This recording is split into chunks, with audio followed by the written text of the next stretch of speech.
brand new purple light. Friends, brand new purple light. Friends, facts, brand new purple light. Friends, red and blue, purple light. Friends, facts, you can get to know the ledger, sacrilegious Sunday to melanin Monday. You can get to know the ledger, my love. Just open your third eye on Thursday. Lord, the food, the art, the clothes, the Vatican's getting exposed fast. We put the show on the road, you better stay on your toes. I was till the land focused on the ego, then I opened my heart, let go of the ego. Grand after grand, we stacking up these C notes. Facts, facts, yeah, we gon' put this shit on our backs. Facts, facts, we in your city, pull up where we at. Facts, facts, peace, love and light. Peace, love to the family. Peace, love and light to the family. Peace, love and light to the family. These days and time, black man, is going to be the time that you have been waiting for. You came here for a reason. Whatever pressure, whatever adversity, whatever the fuck you feel, I don't know what you feel, but whatever you may be feeling is going to push you, and it's going to provoke you, and it's either going to make you or break you, similar to how pressure busts pipes or the shit makes diamonds.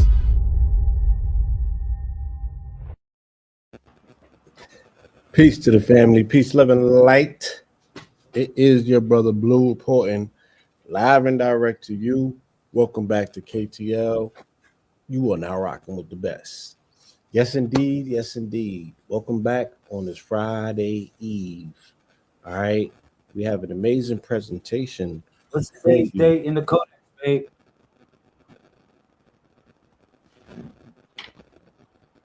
We have an amazing presentation, family. I want you all to get comfortable, pull up a seat. All right. We got a dope one. Tonight, my guest, our good brother, Lazarus Lamel, is going to be bringing a dynamic breakdown and some insight to you tonight on the MESSIAH Codex. All right. Once again, family, it's your brother Blue. It's been a minute. How are you? Please press the like, smash the share button, and subscribe if it's your very first time pulling up to KTL Know the Ledge Media. This is also broadcasting live on Know the Ledger 444. So please tell a friend to tell a friend. All right. To pull up, y'all, we got a special one for you this evening. Let me take a sip of this tea. Today's program is sponsored by that sweet tea, that Gynastemma agenda. And with no further ado, we present to you our good brother, your brother, our brother Lazarus. Peace. Peace, my brother. Peace. Kum. Salutations to the primes. Peace. Greetings, my brother. How are you this divine evening? Oh man, it's an honor. It's an honor. I'm feeling great. I'm feeling radiated. Yes, sir. So for the family who might be seeing your face, hearing your name for the very first time, please let them know who you are, what it is you do, right? And what brought you to KTL sitting in front of Brother Blue, please. Oh man. All right. So if this is your first time connecting with me on this energy wave right here. I like to introduce myself formally. I am Solar Prime Supreme 131 Lazarus Lamel of the Messiah Code movement, as well as the Thuwalu tribe. All right. So how I come to know KTL Media, KTL Know the Ledge. Whew. Hey, bro, I've been following you brothers for like at least 15 years. Yes, I'm gonna say sir. that. I've been following the journey. I've been learning from you brothers, you Yes, sir. know, and Honest. I mean, you're a part of my journey. If anything, I can say that. I was telling your brother the same thing. If it wasn't for you guys putting in work, putting in hard work, putting in this time, you know what I'm saying? I Yes, sir. really wouldn't have a real live master teacher in the flesh to Yeah. connect with. Yes, sir. So I Hold on. regard you brothers. What Hold up. Thursday? No, no. Yeah, I'm on live, but it's cool. Yes, You bro. good? Yes. I mean, I regard you brothers as you know great mentors, bro. If anything, I can say that. That's how I It's come. I've been watching for a long time, but it's more than watching. I've been participating with the message. right. You've been You know. demonstrating That's, in yes, right sir. your own personal demonstration, because with people's own personal demonstration comes orientation, which brings about organization, right? And then they have people that are replications of their own calibration. So you've done your own aspect of the work. You created your own resonant frequency, which has attracted and magnetized people to your message, and your methodology. And then we find ourselves here this evening, and I'm having an opportunity now to interview you about something unique that you have developed from your observation of information, which you have intaked, recalibrated, and now it has become, once again, as I said, your personal demonstration. So here we are, the Messiah Codex. Um, you got some information. One day you went down through there and you reemerged as Lazarus has reborn and rebirth into a new vibratory frequency of your existence and your manifestation here in this lifetime. And you manifested as Lazarus Lamel. Is that how you came into the world? Yeah. So when we talk about the Messiah, and when we talk about in reference to the name Lamel, Lamel is just a title. It represents the sacred name, and it also represents the sacred number, which is 131. All right. So, you know, part of what I share with the community, again, I wouldn't say that I'm teaching anyone anything here. I would say I'm sharing a data file. I would say I'm sharing a file with the community. I'm sharing a download as well as an upload. Okay. I like And it. so when we think about the Messiah code, we're talking about numbers that flow between 1 and 31. All right. If I ask everyone in the chat, anybody here, I say, well, what is your birthday? Which is really called a log date, how you logged in space and time. Your log date would be between a 1 and 31 number.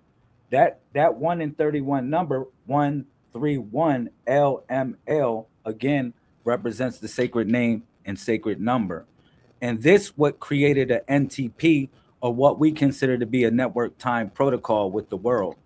All right, because everybody's on the same frequency. If you go on your computers, they're also operating between a 1 and 31 digit. All right. Now, some may say, well, what about the 1 and the 9? Actually, the 1 and the 9 is a part of symmetry, and it's a part of the locks and the keys to what we consider to be the box.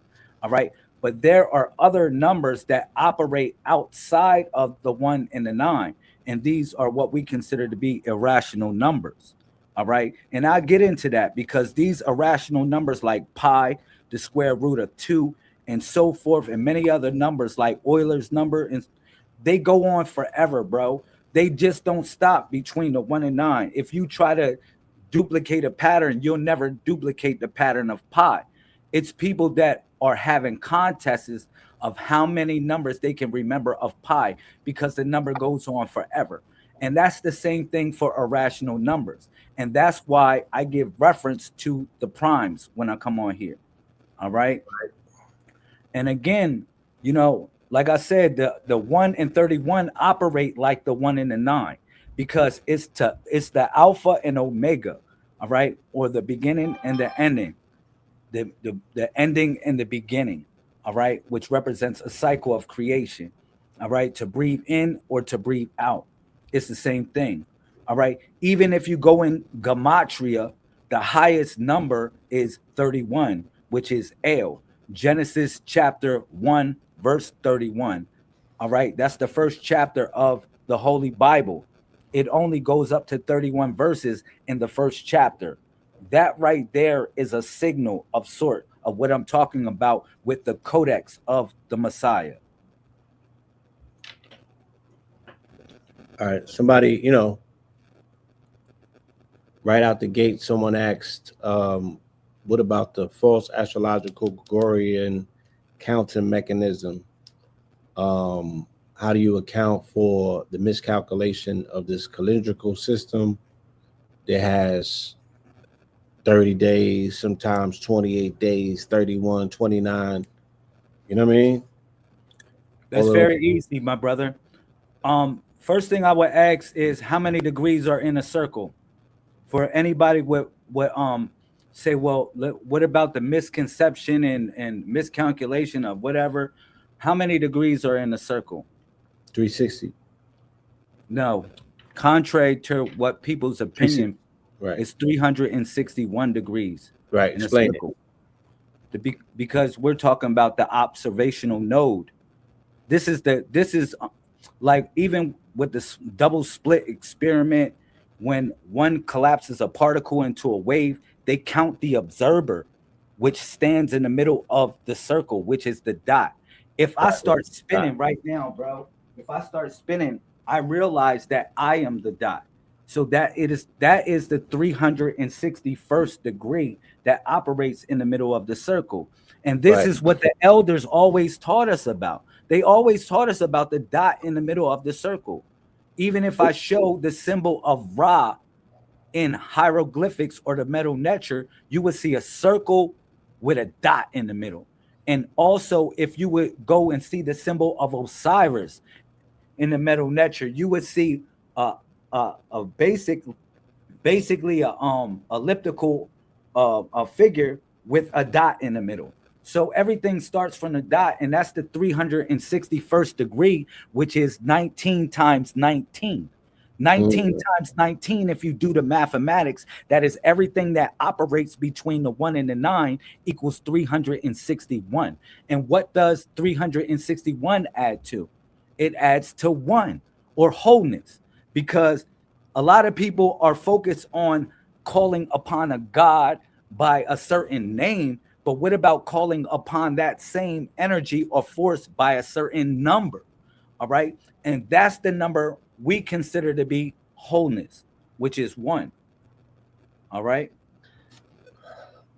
I mean, that's an interesting observation. And we find ourselves even there in this year. It's a 10-year, people are calling it a 1. And they're saying that is very irresponsible to always look at as a 10 as a 1, that they're very distinct, because you can't take the cipher out. That 0, that void is it has a there's a reason that it's there, and it still represents a binary node. How do you feel about that? Is there a distinct differentiation in your system between 10 and 1? Everything has a cycle of sort. All right. When we talk about things that move between the 1 and the 9, we're just talking about a binary sequence. everything that operates between the 1 and the 9 is a quaternary sequence. All right. Because when we say 1 and the 9, we're just saying to breathe in and to breathe out, or on and off. The same thing is if you put a 0 with a 1, you're doing the same thing. You are putting a something to represent nothingness, but that something of nothingness is actually somethingness. If anything I can say, it has to account for, you have to still put it in your equation anytime you're doing any mathematics. Like for instance, like if I'm reaching out to pull somebody close to me, I still have to count the fact that I am the one that's reaching out, not just the distance of my arm. Mm-hmm. Yes, sir. Yeah, I love the rationale. So again, do you consider this a 10-year or 1 year? What of this year? I really don't. Like when people they combine numbers together, I would say in a new age of what we call information, it's really deeper than that. Because when you brought the question to me about the Gregorian time, how Pope Gregory the 13th switched the time up. We can say all of that, but the world is on this time psychologically. So we are creating a residual self-image within this time mainframe. Like, you know what I'm saying? For instance, like I said, if you go on your computers, if you go on your calendars, we are still abiding by a system that flows between 1 and 31. All right. Yes, sir. And if I can show this on the screen, I wanted to show a part of this in my PowerPoint. This 1 through 31 is a codex that represents a body. Each body takes a designated position. Which one are you trying to show this? Hold on. Yeah, this is what we call the body of resurrection. Okay. Within the body of resurrection, you have each one of those numbers form a collective body of sort. Each one of us have a position within this body. All right. Mm-hmm. From 1 through 31. And I'm going to show you certain scriptures and certain things that actually talk about this same body that we call the Messiah. All right. Which is the returning Savior, what one would consider to be the returning Savior. All right. I also, in my PowerPoint, I will talk about this one too. Can you show the other image, please? This is the right here. This is the body of resurrection. And these are the other numbers, that the 69 numbers that operate from 32 to 99. All right. And this is your star map. I'll break that down as well. All right. Because the body of resurrection,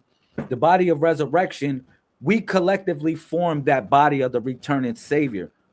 But, excuse me, the body of resurrection. But when we talk about the body of manifestation, is the body that we all manifest as. That's what I wanted to say. The body of manifestation, all the numbers that operate. I don't know if you can show. Which one? See if I can. All the numbers that operate between 1 and 31 is the first body I showed you. Oh, the first body? Yeah, I got a slide for it. I want to show you real quick. But this first body is called the body of manifestation. Excuse me if I whatever. This is the body of manifestation. Why? Because we all manifested between those numbers between 1 and 31, which is digitally logged within space and time. All right. We all had a certain time that we decided to come within this mainframe consciousness. All right. Some may think it to be reality, but it's really a mainframe consciousness. All right. So this, again, what I was showing is what is called the body of manifestation. Those are all the numbers that operate between 1 and 31. Again, if I ask somebody what is their log date, it would be between a 1 and 31 number. And some may say, well, what about the year? We actually don't know what year it is. Somebody may say, well, when was the galaxy born? When was the earth born? When was the earth created? So we just log the cycles of things. That's why the first beat represents the moon and the second beat represents the sun. All right. And those are the numbers that operate between 1 and 31. Okay. So yeah, I have a slide. I have some slides. I have a PowerPoint, and I'm gonna be talking about various things such as the 361st degree. I'm gonna be talking about Saturn's cube, which is the real matrix. I'm gonna be talking about the Messiah Codex, what it means, what is a Messiah, what is this the returning Savior. Should you use the name Christ or should you use the name Messiah when you are giving reference to a certain theology of sort? I'm going to be talking about those things as well. Let's get it. Let's go. All right. So can we bring that PowerPoint up? And also, bro, what's going on with that matrix theory? Do you have that matrix theory music? If you can plug that, that would be, man, that would be love, bro. What do you want me to play it now? You saying? Yeah, you can just play it in the background of sort, and then I'll just, just give my presentation to the family, and we'll see how it connects. If the music goes off, we'll cut the music off. But I really wanted to flow on a certain frequency. That's why I designed the music also for this presentation. All right.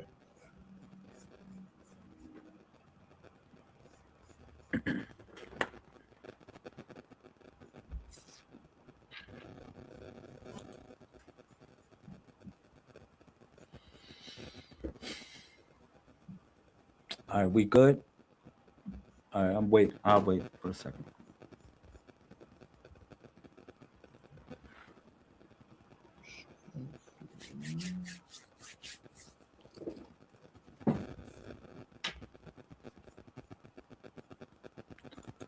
All right.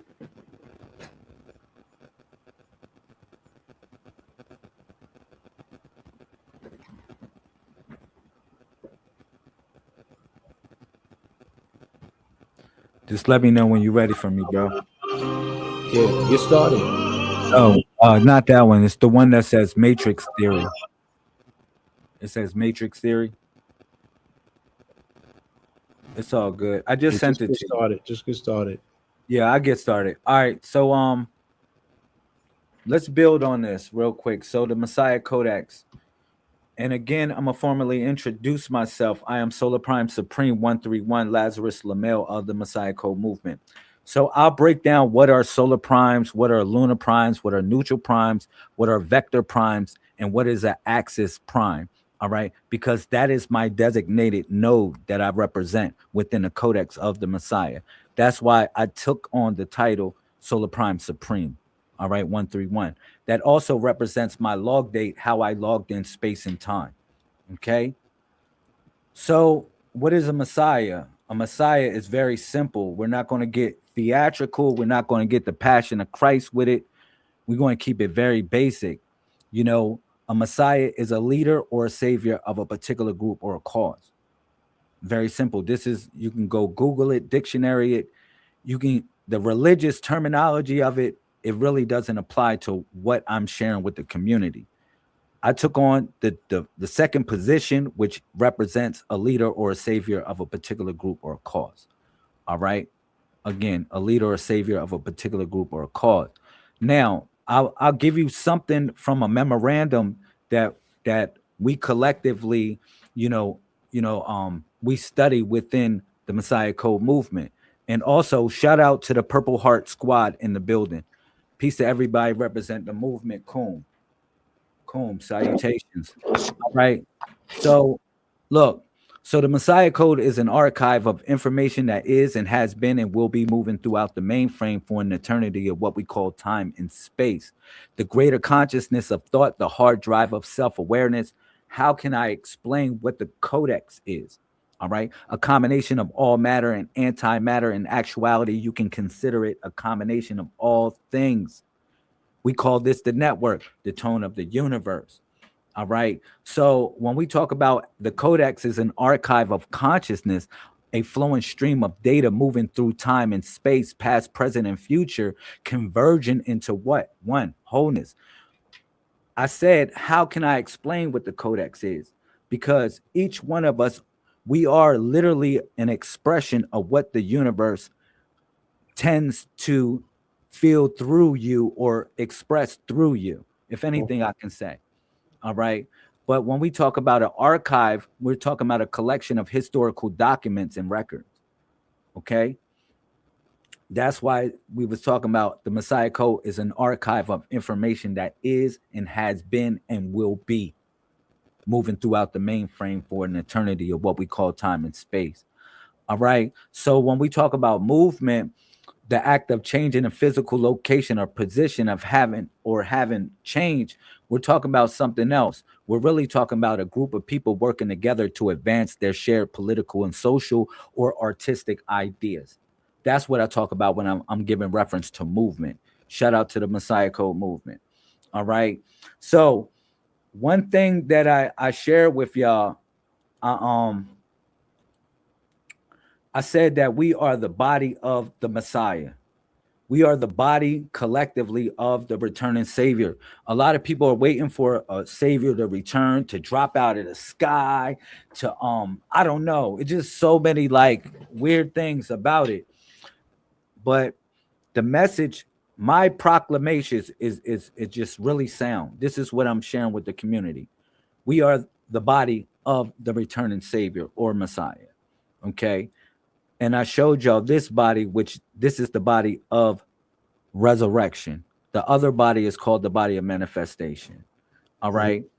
And then I show different verses of the Bible or Bible when it says this, 1 Corinthians 15, 42 through 44. So it will be with the resurrection of the dead. The body that is sown is perishable. It is raised imperishable. It is sown in dishonor. It is raised in glory. It is sown in weakness. It is raised in power. It is sown a natural body. It is raised a spiritual body. If there is a natural body, there is also what? A spiritual body. So now that spiritual body collectively, we're talking about the network. And then I took y'all to UCC 1-301. If you notice, that's a 131. And I will show you that this code 13113, frontwards and backwards, it's all over the place. You're going to show me, because now that you see it, it's like Where's Waldo? When we used to play Where's Waldo back in the day, once we saw Waldo, we was always able to see him. All right. No matter what. All right. So you cannot be tricked. Now you know that the 131 is symbolic of something really deep. All right. So this is territory applicability, parties at power to choose applicable law. And this is in the UCC 1-301. All right. And you can check that out. And then I took you to another 131, which is frontwards and backwards. Again, because we operate from the dot. When I say we operate from the dot, I'm talking about we see things frontwards and backwards, backwards and forwards. You know, we operate from the center. So no matter how they throw the number at us, we're able to decipher it. All right. So it says, indeed, I baptize you with water into repentance. This is a 131 right here. But he that cometh after me is mightier than I, whose shoes I am not worthy to bear. He shall baptize you with what? The Holy Ghost, and what? With technology.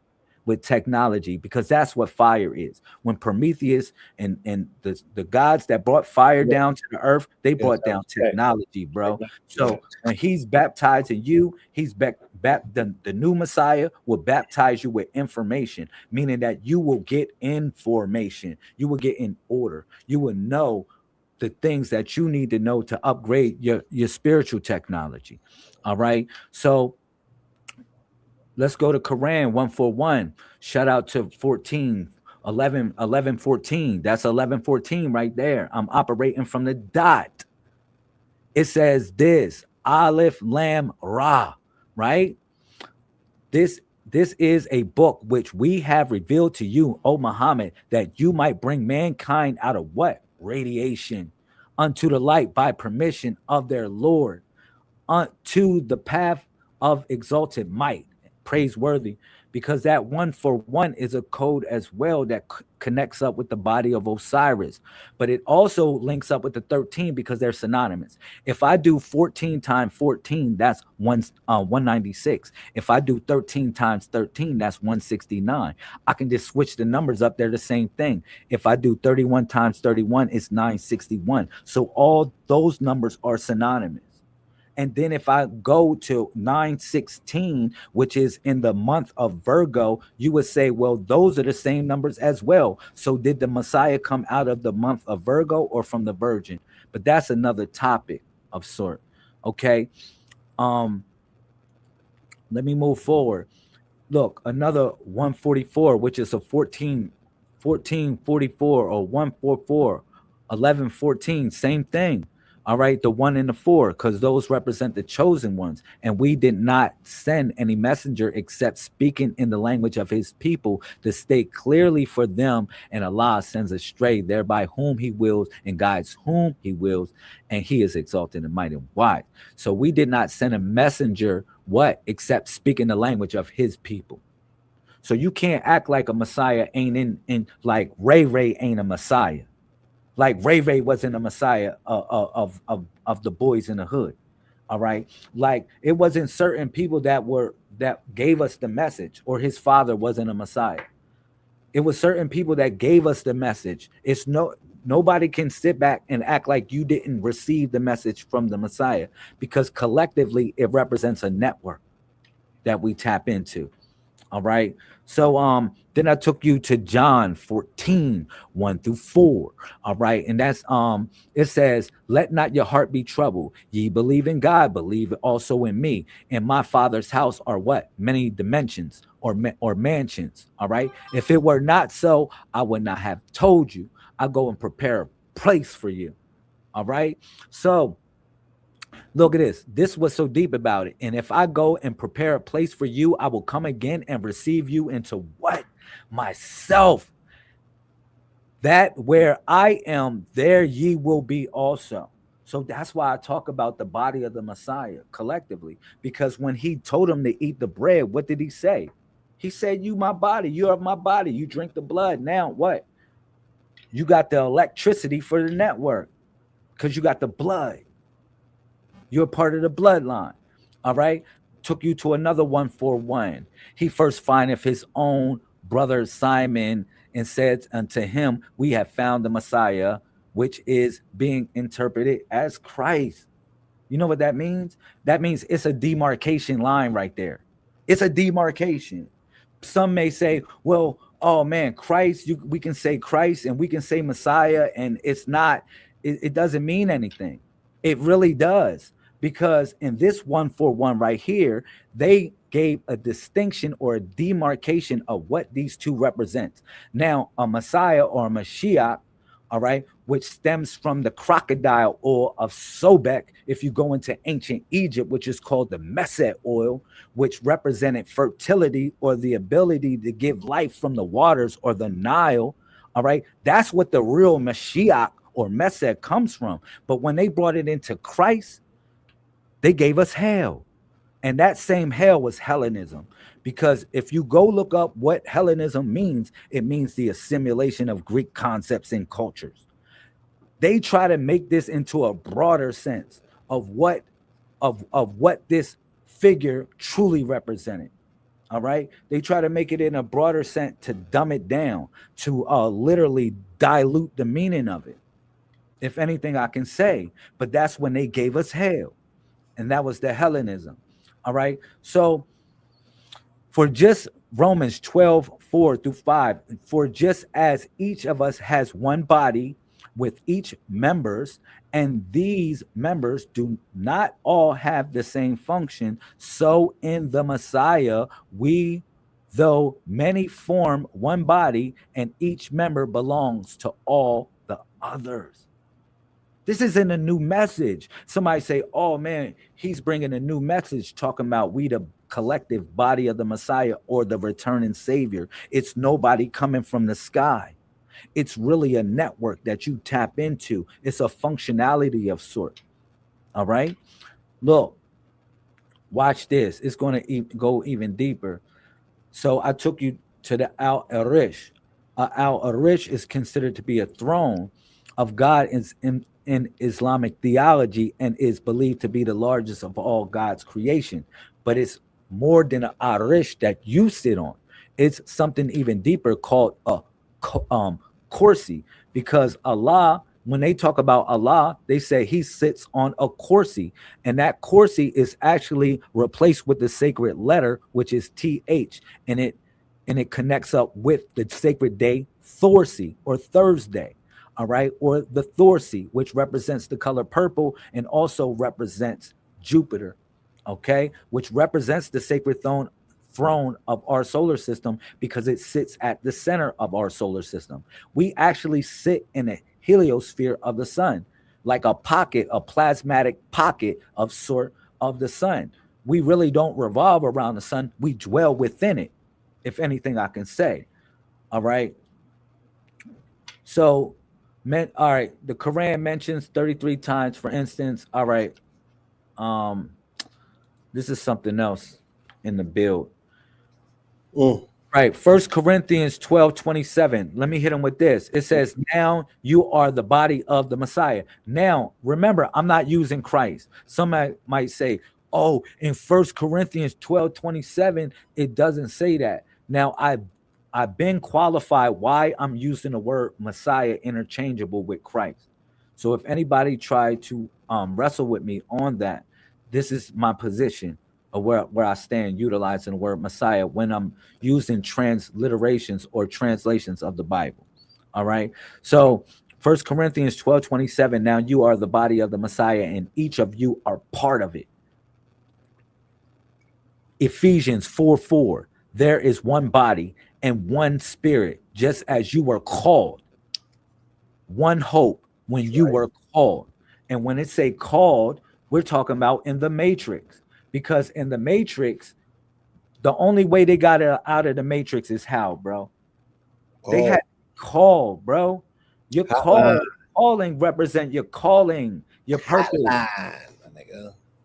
It represents your purpose, what you live in. You got to pick up the phone.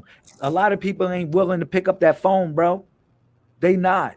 They live in somebody else's dream. They looking at the television. They looking at the tell lies to you visually. They look into that, or they getting dumbed down on this situation. You know what I'm saying?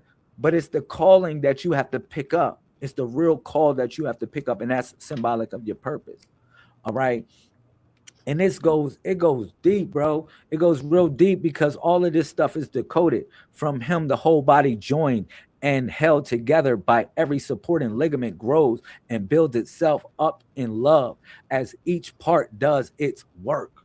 All right. So this message is not new. Colossians 1:18, and he is the head of the body, the church. He is the beginning, the firstborn from among the dead, so that in everything he might have supremacy. Because why? The Messiah took the position of the 1 in 31. That represents the right foot, and it represents the head. That means that the Messiah is willing to walk among us, and also that the Messiah is willing to connect up with that network that we all are unifiedly connected with as well. How do you make that correlation to the foot and the heel with 131, if you don't mind? Yes, sir. Because if you go to the body, if we break down the body, we're breaking down the body in 31 positions. The first position is the right foot. It represents that you're taking a journey within yourself. You're taking a journey within, because it's the spiritual heart that you're moving with instead of the physical heart. Some may move with the left, but it's not the left that you move with when you're going into the spiritual nature of things. You're moving with the right. All right. You're moving with the right because it's the right heart, it's the right heart, it's the spiritual heart. So that's why the right foot is out. All right. And that's why the Messiah takes the one, which is the right foot. And then the number 2 represents the right shin. All right. Number 3 is the right knee. Number 4 is the right thigh. Number 5 is the right hip. Number 6 is the right hand. Number 7 is the right forearm. Number 8 is the right median cubital vein. Number 9 is the right bicep. Number 10 and 11 represent the right shoulder. Number 12 and 13 represent the right collarbone, which is the blue collarbone. 12 and 13. All right. You have a blue and white collarbone. But at 14, you have the twin pillars, which sit at the centrifuge, which is at the torso, at the number 14. All right. Which represents the letter N, or the network, because the 14th letter of the alphabet is what? Nation, network. Yes, correct. You know what I'm saying? So then from there, you have the 16 and 17, which represent the right collarbone, which is the white collarbone. All right. And each one of these have a spiritual, if I would say, avatar that connects with it. You know, each one of them have a spiritual principle. And these are things that I decoded, bro. It took me over 20 years to decode these things. All right. So you got 18 and 19 represent the left. We're talking about the left side of the body. Now, the left side of the body is operating right brain activity, and the right side of the body is operating left brain activity. So everything that I'm describing from the left and the right perspective, you got to think it from the right brain being more like more imaginative, more loving, more creative, and then the left brain being more programming, more logic, more like we're going to program this thing to operate it this way, and that's it. It's not going to bend no laws. Right. You know what I'm saying? But again, I keep on showing the same message where they say, let the peace of the Messiah rule in your hearts, since as members of what? One body. It's not like I'm bringing a new message, bro. It's not, you know, I just decoded it. And then you can go into ancient Egypt. It's the same message. Colossians. That was Colossians 3:15. Let the peace of the Messiah rule in your hearts, since as members of what? One body. One body. One body, bro. So, and you were called to peace. Again, called. Talking about your calling. Your calling. Because when you live within your calling, you find peace. This is how you find peace, living in your purpose. You know what I'm saying? Man, for real. So, you know, I took you to the pyramid text utterance 600 from the pyramid of Eunice, when they talk about the king appears as Osiris, green of face, with fingers on his shoulders. It is he who has protected Horus, and who has repulsed Seth, and he has become Osiris. Literally, he became him. All right. So, and I'll show you different versions of collectively, they represent that same messianic figure. All right. Where a king appears as Osiris. Okay. Pyramid text. This is pyramid text. Another pyramid text 1316. All right. From the pyramid of Pepi the second. The king Osiris, who has emerged, being renewed like an Ankh spirit, he is clothed and he appears as the king of the living. Pyramid text utterance 688 from the pyramid of Pepi the first. The king appears as Osiris, and his Ba soul is Osiris. He has received the croak and the flail. All right. So I'm showing you different things where this body of the Messiah, or the body of a certain supreme being, is not a new message. Somebody say, oh man, he's bringing something new. No, it's something that is of old. All right. It's something of old, because again, I broke everything down to wholeness. If anybody asks me, well, what God I would tap into in reference to a name, I would say no, it's not a name. It just simply represents a number, which is wholeness. Some may say oneness, but when you think of oneness, is different than wholeness, because wholeness is completion. Like you feel complete when you are connected with this. All right. So now bringing it back to the mainframe. Now we are in the age of Tanun, if I would say it like that, because Ta would represent what is expressed or uttered, and it's brought into a physical manifestation. Noon represents the the primordial well that dwells within the primordial waters. All right.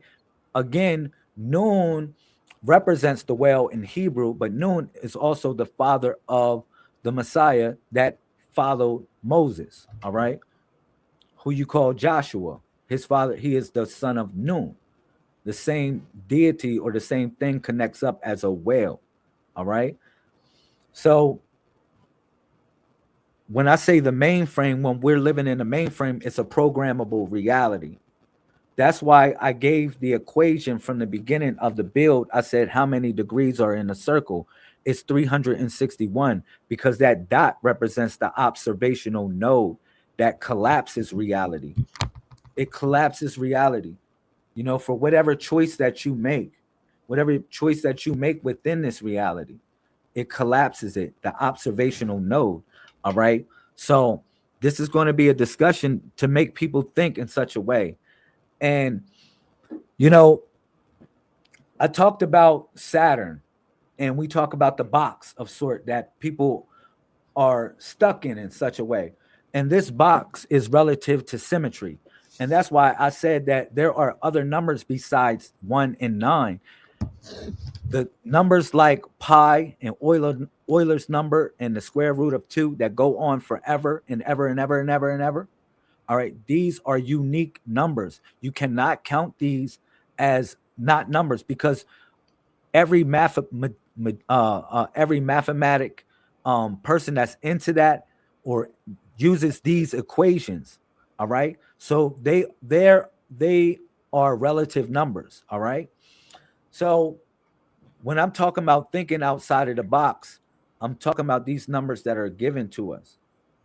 All right, now the 1 through the 9 were given to us, and it almost looked like when you're tapping into your phone. All right, when you're like trying to tap into your phone, but that's a combination of sort, and this combination of sort represents Saturn. If you notice, all these numbers are balanced. They're balanced with the number 15. The number 15 is also symbolic of the number Saturn. Okay, now, And why is that, sir? all right, if you go to the Codex, the body of the Messiah, if I can show you the image, it's at the throat box, because I gave you the 14 after the 15. The 15 is at the throat box. All right, and that same throat box is symbolic of the box that the priest wears on his throat. This is the same box. All right, but this is the light of confusion that the preacher uses in order to keep people in, or keep the masses in an illusionary state. Now stop it. You see that dot? You see the dot, the circle in the middle, the dot? That's number 15. Let me see. Stop. Boom. Oh, I'm going to run it back. Yeah. I got another image of this diagram. That's better. Let me see. Yeah. So again, that it's Saturn at the throat box. Okay. And that number 15, again, each one, like I was saying, each number has a designated node associated with it. All right. And also 1 plus 5 equals 6, which Saturn is the 6th planet. All right. If you would count it like that as well. But this right here forms a sigil. And this sigil became the double X, or what they call the death symbol, if you turn it. the same sigil. Okay.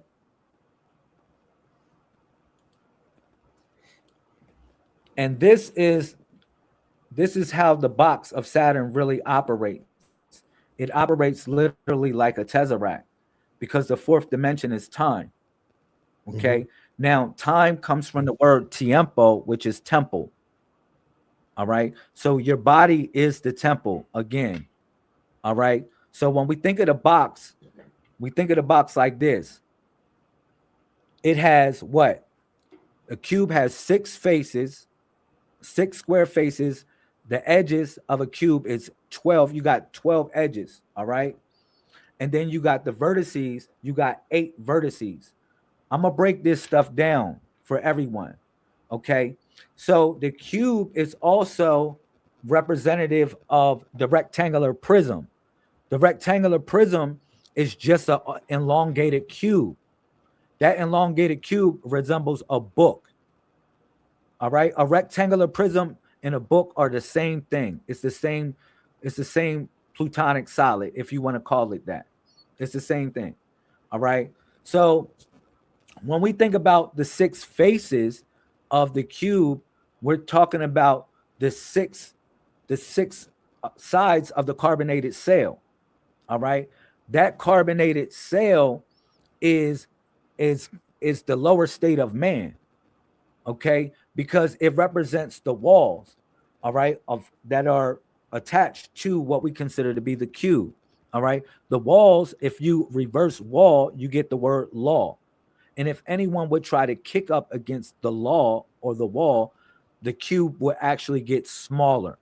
All right. So that's why it's designated and it has 6 faces or 6 square faces because it represents what you face, and you have to conquer what you face. All right. You move to and fro. All right. Which is 2D. Okay.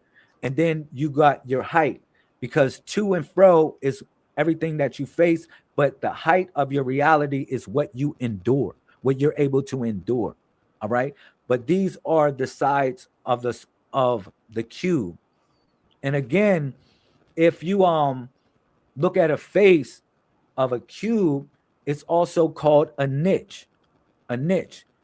And this same niche they use as the Qibla in Al-Islam. Okay. And then you got the edges of the cube. The edges of the cube represent the 12 bars. These 12 bars are the 12 zodiac signs. All right. You may think that they're 12 lines or 12 edges, but they represent the 12 bars with 144 locks attached to them. All right. And I'll break down why I say that and why did I come to the equation of this or the energy move through me to share this with you in such a way. So when we talk about the vertices of the cube, we're talking about the 8 vertices of the box. All right. The 8 vertices of the box actually represent the angles. The angles are the angels. So when we talk about angels, we're really talking about the angles of light. Now, the light is perception because we're in a perceivable reality of light. All right. Now, I'm going to break this down even more because even the book of Revelations talk about this cube, which is also the matrix. Book of Revelations 21:16. It says this, and the city lieth 4 square, and the length is as large as the breadth. And he measured the city with a reed, 12,000 furlongs. And the length and the breadth and the height of it were equal. Is that not a cube? Cube, yeah. Yes, sir. And this 21:16, guess what it is, bro? It's really 666 cubed. It's 666 cubed. Because if I do 6 times 6 times 6, what you get? 216. 216. Yes, those 2 ones are 1. Those 2 ones are 1, 16. Right there. So it's another code that's cracked. All right. That's why I said we operate from the dot, bro. We operate from the dot. So again, the city lieth 4 square, cube-shaped structure, and blah blah blah. The length and breadth and height are equal, true 3-dimensional symmetry, right? And then 6 faces, 6 sides, right? All right, boom, boom, boom, boom. 12 edges in ancient geometry, the gates and divisions around New Jerusalem, 12. All right, we know these things. And then the corners, see the cornerstone or the vertices represent the angles. All right, and that 8 is symbolic of infinity. Okay, so this box right here is really a prison or a prism. Okay, and I'm gonna explain why I say the prism from hell in the cell or jail in the cell, because the cell represents the carbonated structure. Again, the six that's associated with the walls of the box. All right. So now, um, let me move to this. All right, representing the lower state of man. Okay. Now, when you think about the box, right? The only way that you can escape this box is through the weakest point. Okay. And this is why I gave everyone the equation of 361 degrees. It doesn't matter if you see this or these. It doesn't matter. You still see the dot in the middle as 361 degrees, because that square is 360 plus 1. That triangle is a 360 plus 1, and that circle is 360 plus 1. And if you notice, it almost looks like a face of sort. All right? But I have something else for you, because again, I was explaining the weakest point of that box is this structure right here, which we call the tetrahedron. Tetrahedron. Yes, sir. Which has 4 faces associated with it. Now, this tetrahedron, if you bring a box, any box, right? If you take a box and you go to the edge of the box, what will you see? A tetrahedron. All right? Go to the corner of a box. I can pull out any box and then go chop it off. And then you'll be like, wow, it becomes a tetrahedron. This is the real pyramid, or the the fire that exists within the middle of yourself. Mm-hmm. This is the real pyramid. It's not an octahedron. All right? It's a tetrahedron. This represents the fourfold symmetry of the mind. All right? Which is shell, male, cow, and cell. And these are also represented by 4 totems. All right, which shell represents the turtle, and then you got male, which represents the owl, and then you got cell, which represents the fish, and then you got cow, and cow represents the feline. These 4 represent the fourfold symmetry of the mind. Shell would be the observational node. Then you would have male. Male would be the generator of thoughts, and then you would have cow. Cow would be will, to decide on those thoughts. All right. And then you would have cell, and cell would record or reflect on those thoughts or remember those thoughts. All right. But they are all a fourfold symmetry of this image that I'm showing you here, which is called a tetrahedron. All right. So it is the 2 hemispheres of the brain, which is Sagine and Ilion. All right. Because we're really operating in such a way where we're connecting with a server, and that server is Sagine. One is Sagine and the other one is Ilion. But the mind operates in a symmetry of 2 times 2. All right, which is 4. Yes, sir. So again, I was showing these things so we can kind of get an idea of what I'm saying, because when I showed the square like that, also when I showed the square that looks like a diamond, it represents an open eye. That's for anybody that's paying attention, that knows what I'm doing with the secrets, dropping the secret societies that are watching. I'm gonna reveal to you certain secrets as well. That square like that represents the open eye. When you see a square like this, it represents a closed eye. When you see a square like that, it represents the open eye. I remember watching Brother Blue Pill doing a one eye observation with the sun, and it remind me of that when you was talking to your brother one time, and you did the one eye like this. You was doing something with your one eye, and it was with the sun, and you was tapping in such a way. And I was like, man, I don't know if he's giving out signals or what, but this, it represents the open eye. It represents the eye has been open. All right.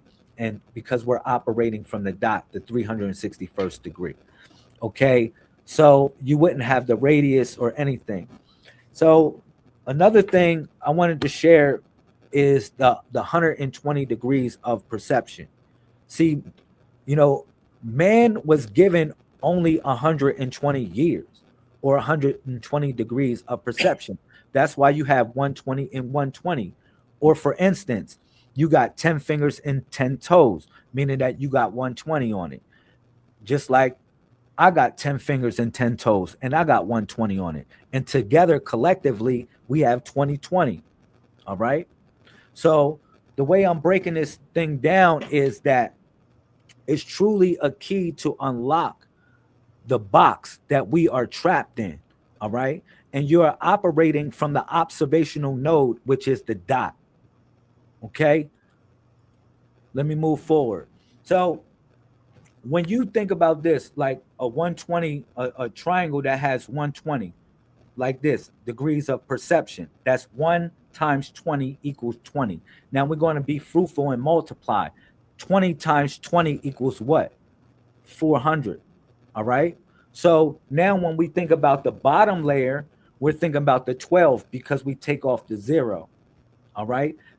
The bottom layer represents the 12 hours of day and the 12 hours of night, because you got 2 eyes. You got 2 eyes. So that same 120, you dropped the 0 and you took 12 and 12 and 24, which is 24. And that same 12 times 12 equals 144. All right. And when you subtract 144 from 400, you get 256. And this right here, what I was showing is it represents IPv4. IPv4 is literally how everybody's computer is operating unless they are operating on IPv6. All right. And IPv6 was dropped June 6, 2012, which was really the end of the world. That was really the end of the world as predicted in the year 2012, June 6th. That is the year and date they dropped IPv6. And when they dropped IPv6, it allowed one to literally upload their consciousness onto the internet. And you might say, why is that? Because just like you need an address to log in the body, this physical body, you need an address to log in your digital body. So if you were to upload your consciousness into a living entity, you needed an address of sort in order to allocate that. Coordinates. Say that again. Coordinates. Yes, sir. Yes, sir. So that's the same thing as the body. The same thing, how you logged in space and time. It's a coordinates. You chose the date to log into. We all chose the date to log into in this time and space. All right. It wasn't by accident. All right. It's part of your residual self-image. Even in Neo in the Matrix, he would look at himself and he would see himself a certain way. When you go to the mirror, you look at yourself and see yourself a certain way at times. All right. And depends on how your confidence move, you start seeing yourself either in different types of energy waves. All right. So, yeah. So again, if you look at the box has 12 lines associated with it. Again, these represent the bars of the cell, the carbonated cell, which is the lower state of man. Okay. You have 6 sides associated with it and 8 vertices. I explained that on here. Now, again, the light shines through the prism or the prison, because the weakest point in that structure, the weakest point in this cube is what? Is the angel. because the angles or the corner, that's the weakest point of it. You may think it's the wall, but go ahead and try to break the wall or the law. Guess what's going to happen? That cube's going to get smaller and smaller and smaller. All right. So you got to think outside of the box. That's why we spiral up. We don't move in circles. All right. We move in a spiral motion from the dot. All right. Because everything in that box is a form of symmetry or a cemetery of sort. The box, again, is nothing but a rectangular prism. When you elongate it, it becomes a book. All right. That's what I was explaining. The codex is the trunk of a tree. It really goes back to meaning the trunk of a tree. Okay. Now, this will enable you to form the triple helix, not just a double helix DNA RNA sequence. You'll form a triple helix of sort, because if you chop that tree down, no matter what, the roots still remain. So we always have the roots to get us home. We always have the root to bring us home. All right. And that's why we're able to see through the prism or the prison. All right. So let me I had something else for y'all. Look, let me give y'all this too. The operator. You know, in the Matrix, right? You know, another thing is the way people got out was that they dialed the operator, right? Mm-hmm. They had to dial the operator so the operator know where they at in the Matrix, right? They say, Mm-hmm. yo, man, you Cool. like, you need a landline. You need to connect up with a landline, and then I can call you up and then free you, right? So if we are in a matrix of sort or a mind trick of sort, how do you call the operator? Because bringing you back to this, some may think that I know the operator's number. The operator's number is 15 because that's Saturn's number, right? Because Saturn's the operator. Okay, he's the zero. It's the zero with the dot in the middle. All right. So you may say, well, how do I tap into the operator? It doesn't operate like that. It's really a hidden sequence. Okay. This square that I'm showing right here, it really operates in a binary mode. And you have to dial the number 15 in order to dial up Saturn. Now you might say, well, how do I do that? Well, if you know binary, and I showed this on the this point, binary, let's count 15. This is binary. This is a binary chart right here. Okay, because it doubles itself. All right, you go up to 8 and it doubles itself. All right, so if I would count 15 in binary, it would be 1111. It would really look like 1111. So to connect up with the operator, you actually dial 1111. You dial 1111 on the phone. This is the phone.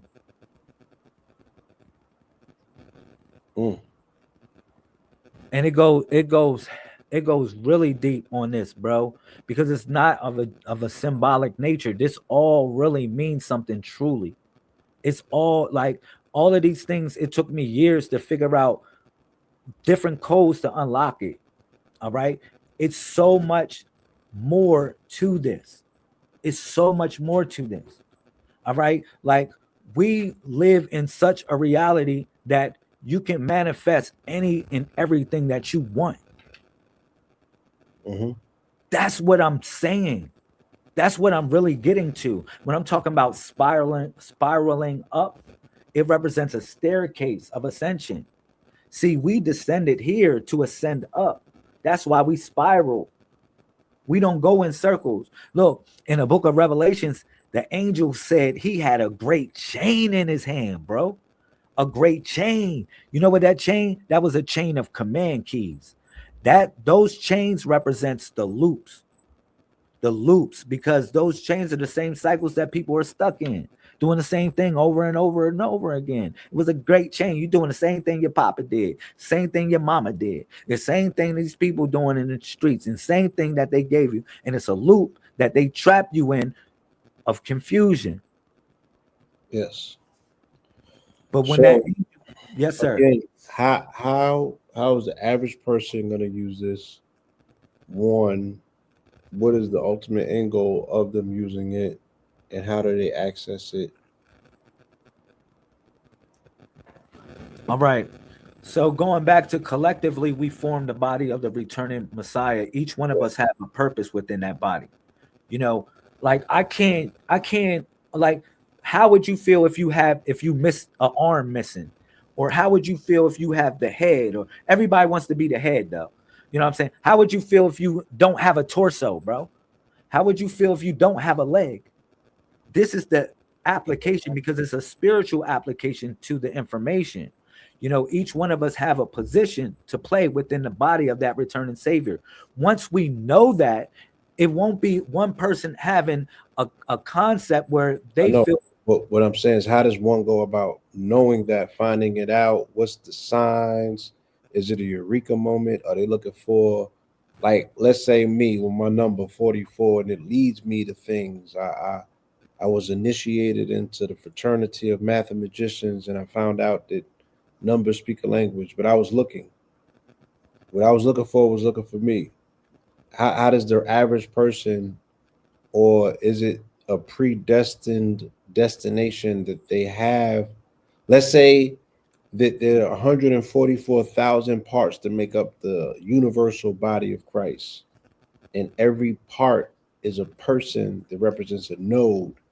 And when they wake that node up, these nodes represent pointillisms on the body that you can find throughout the map.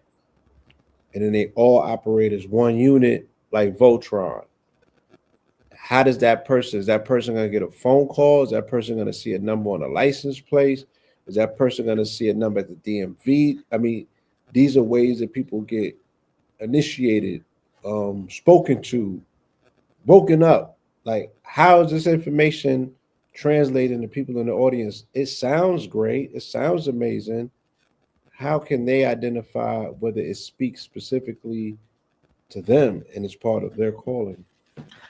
Oh man, I love that question. You know, you answered the question within the question, because you start seeing the numbers, you start seeing things over and over again.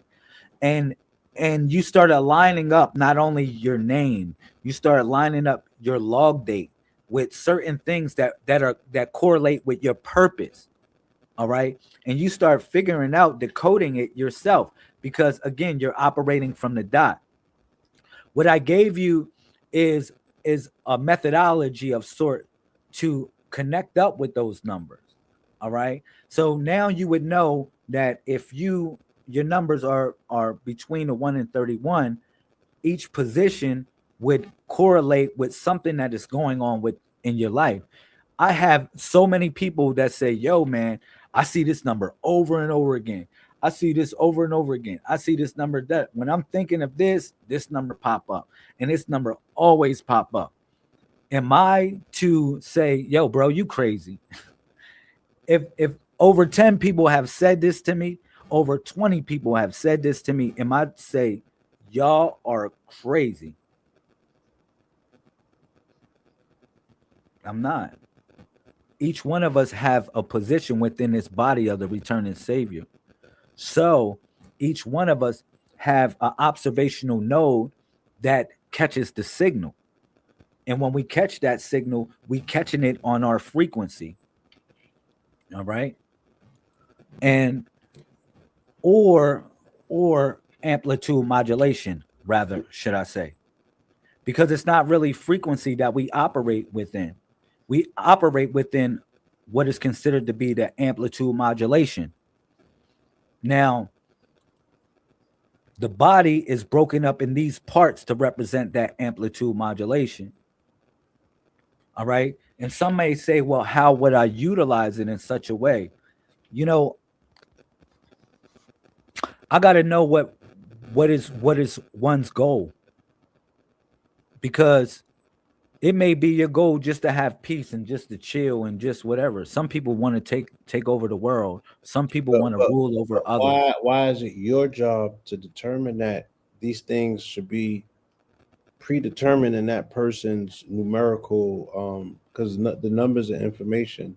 Like Yes, I could pull up somebody's cardology and I could pull up somebody's chart. I could pull up somebody's numerology and tell them things about themselves that would be consistent with who they are and what their character is. Does this system have a similar ability to again cut across the veil and speak to a person? Is it automated, or do you have to be the one that inaugurates, initiates, and introduces somebody to themselves? Is it an automated, decentralized system where somebody can just find these numbers and based on how can somebody find 361? Where is it for them to, like, how can they grasp it and pull it out the atmosphere? Is it a website? Do they have to be initiated, introduced, is it a clique? Is it a cult? Do they got to get jumped in? Like, how do they go about initially sniffing this information out? Is it a eureka moment? Do they wake up with an aneurysm and something goes off in their brain? Something drops off of the fridge and hits them in the head? How do they find themselves to this information? And what the hell can they do with it once they get it? All right. How about you just bring me on the screen real quick? Let me share this one. You on the screen? Yeah. All right. So the 361 degrees, we're talking about abstract thought. If I brought you something that's you never heard before, or someone never heard this, and they figure, oh man, they want to go look it up. If you go Google it, or if you go chat GBT it, you might just find the Messiah Code. All right. For real, for real. The reason why I say this, because it's abstract thought. And I gave you an equation that you would have to decide for yourself. Does it make sense? All right. Because, for instance, going back to the 361, I asked everyone here to qualify the question, how many degrees are in the circle? Everyone added 180 above and 180 below. And I said, well, what about the center? Are we going to talk about the center? Well, we need an extra degree. We need one more degree to add to this calculation. Now, you would have to qualify whether you represent the dot or not.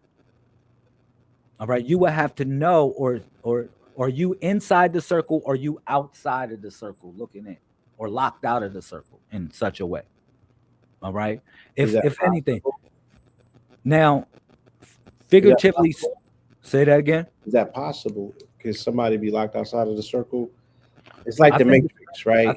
And nobody can be outside of the Matrix in physical reality. Where do you go when you go outside of the Matrix, bro?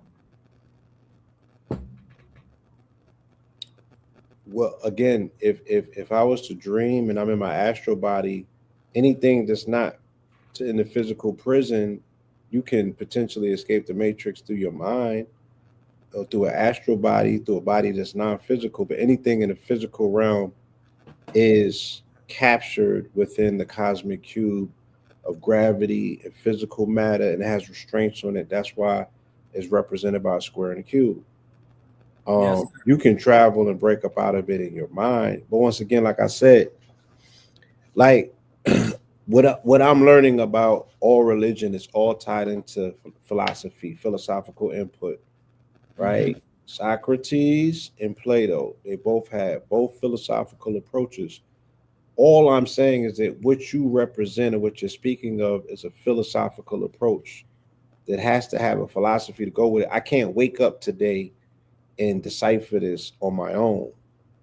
And if I can, it's one in a million, so it's not a universal thought process. I have to introduce it. I got to get in front of somebody, and it's an awakening, because once I tell them, no, put yourself in the equation as the observer, then it's game on. And you have a nodal point. Correct. Which point you are. That's correct. And then again, but like I said, I would recommend, and I'm saying something that might already have something completed and attached to it, which is a philosophy. And I'm sure that there's a Messiah Codex that has a philosophy because you've written many books.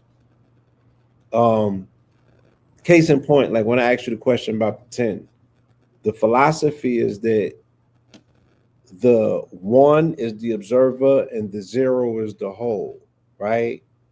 So the whole aspect of God being, but God is a Dio, so it's two tens, it's not 110, right? It's two tens, it's a 20. It's the aspect of these integers, right?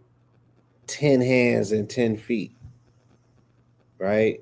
And again, I'm not making it up. You can go into the etymology and tell me why they call God Dios or Diaz. They don't call it 10, they call it 20. And again, there's reasons and philosophical. The people who were framing these concepts at that time, they're the ones who kind of like this wouldn't be a philosophical angle. The reason why I say that, you wouldn't consider the Messiah Code to be a philosophy. The reason why, let me give my spill on it. If I ask you what's 1 + 1, right? Are you using a philosophy, or are you utilizing a system to come to your conclusion? You said if you asked me what 1 + 1 was, just 1 + 1, a very simple, simple notion. I'm using my logical. I'm going to use my left brain and use logic to add 1 + 1.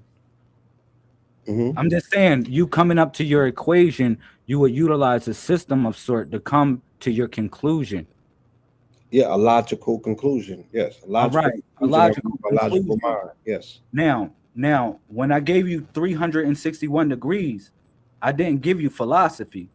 I gave you math. All right, I gave you math that operated in harmony, because again, if some may use a system that has 100 degrees in a circle, but that same 100 degrees needs to be added of one dot in the middle, one more degree to represent the observer's node. All right, this is a mathematical equation. This isn't philosophy. Now, we can sit and act like we don't exist in this, or act like we're not a part of this reality, or we're not collectively operating from that dot. But contrary to what anyone would say, when you go to that mirror, you see from the dot. I'm not arguing with that. Sir. I agree. I'm just saying that in order to that information, it requires somewhat of a philosophical input. Even if you're reminding me to equate myself as being in the center and adding myself in, that's reminding me, yes, that in the center, based on diameter, radius, and pi, yes, there's a center. If there's a circle, there's a center, it should be added. That's correct. Yes, sir. Yes, sir. Yes, sir. Granted. And that was the and that's what I mean, like collapsing the particle into a wave. Like if you putting a thought into a reality, it has to land somewhere. It lands somewhere and it solidifies in such a way. You know, how could this information be useful? Is that, see, this is all about manifestation. It's all about manifesting the things that suit your purpose here on this planet. All right, we have a choice of infinity. Like if we sitting at that dot, that means we can choose which road we want to travel today, from any point. But you know, just going back to when I was saying that we operate in a far as amplitude modulation. That's what I was getting at with this point, the AM radio, and the difference between amplitude modulation and frequency modulation, which is FM. All right, and how we utilize these things, okay? Because we are really a radio, or we can turn ourselves into a radio of sort. All right, to tap into the ionosphere, or what we consider to be the Akasha records. Now, the greatest version of yourself exists within this mainframe. When we talk about amplitude modulation, we talk about the intent of your heart. Because when someone says I am, it's really representing an amplitude modulation. All right.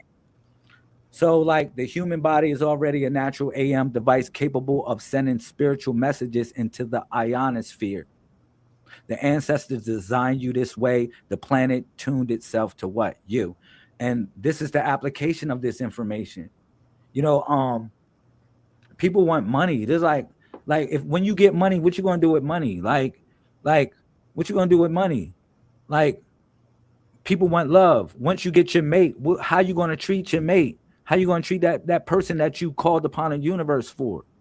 Like, people call upon these things in manifestation all the time. All right.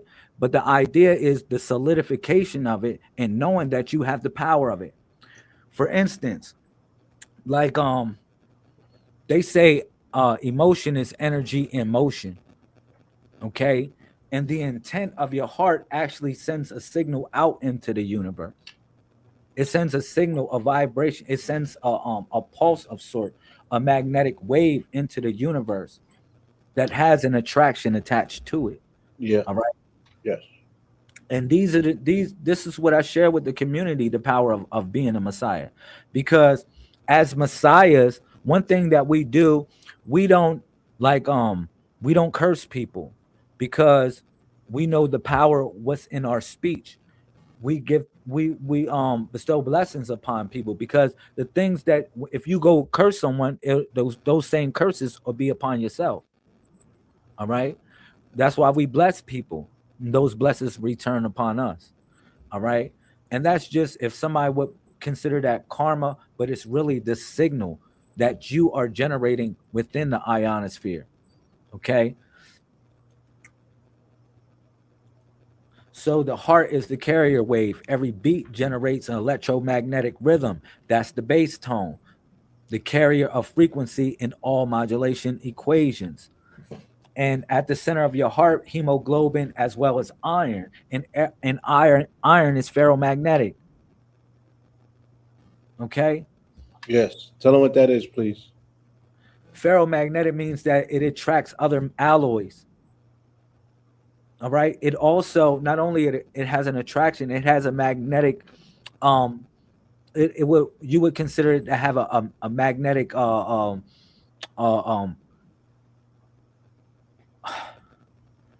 don't from any sense of what I'm saying is that it has an attraction of sort. That's the only thing I can really express to you, because it really doesn't have to pertain to alloys. It can pertain to people. It can pertain to things. It can pertain to situations. And I don't want to just limit it to certain alloys when I'm talking about something being ferromagnetic in such a way. Okay. I will explain like this. Ferromagnetic means this. Ferro means iron, and magnetism is magnetism. So something is ferromagnetic means that it's going to attract other minerals that are conducive to iron. Like when people are looking for gold, when they're looking for certain minerals in the ground, if they find iron, they know that the magnetism that iron represents, the gold's not too far. Hence the fact that in specific places where you find red clay, right, they know that there's gold that's not too far away. Why? Sure. Because the red clay shows them that it is ferro. What's that word you used? Ferromagnetic. Ferromagnetic. Yes, sir. North Georgia and Arizona, for instance. Yeah. When I'm giving reference to ferromagnetic, I'm giving reference to more than just alloys of sort. I'm giving reference to the idea that we attract certain people, we attract certain things, we have an attraction to certain places. All right. Can you go back to that last slide? My apologies. The one with the Yes, breath. sir. Lungs of the The breath is how lungs, you tune into the air. Yes. Break that your down. lungs are the antenna. The breath is how you tune into the air. Your inhale is the signal receiver. Your exhale is the transmitter. And this is You gonna going break back that down to, for them? yes, sir. This is going back to the AM radio.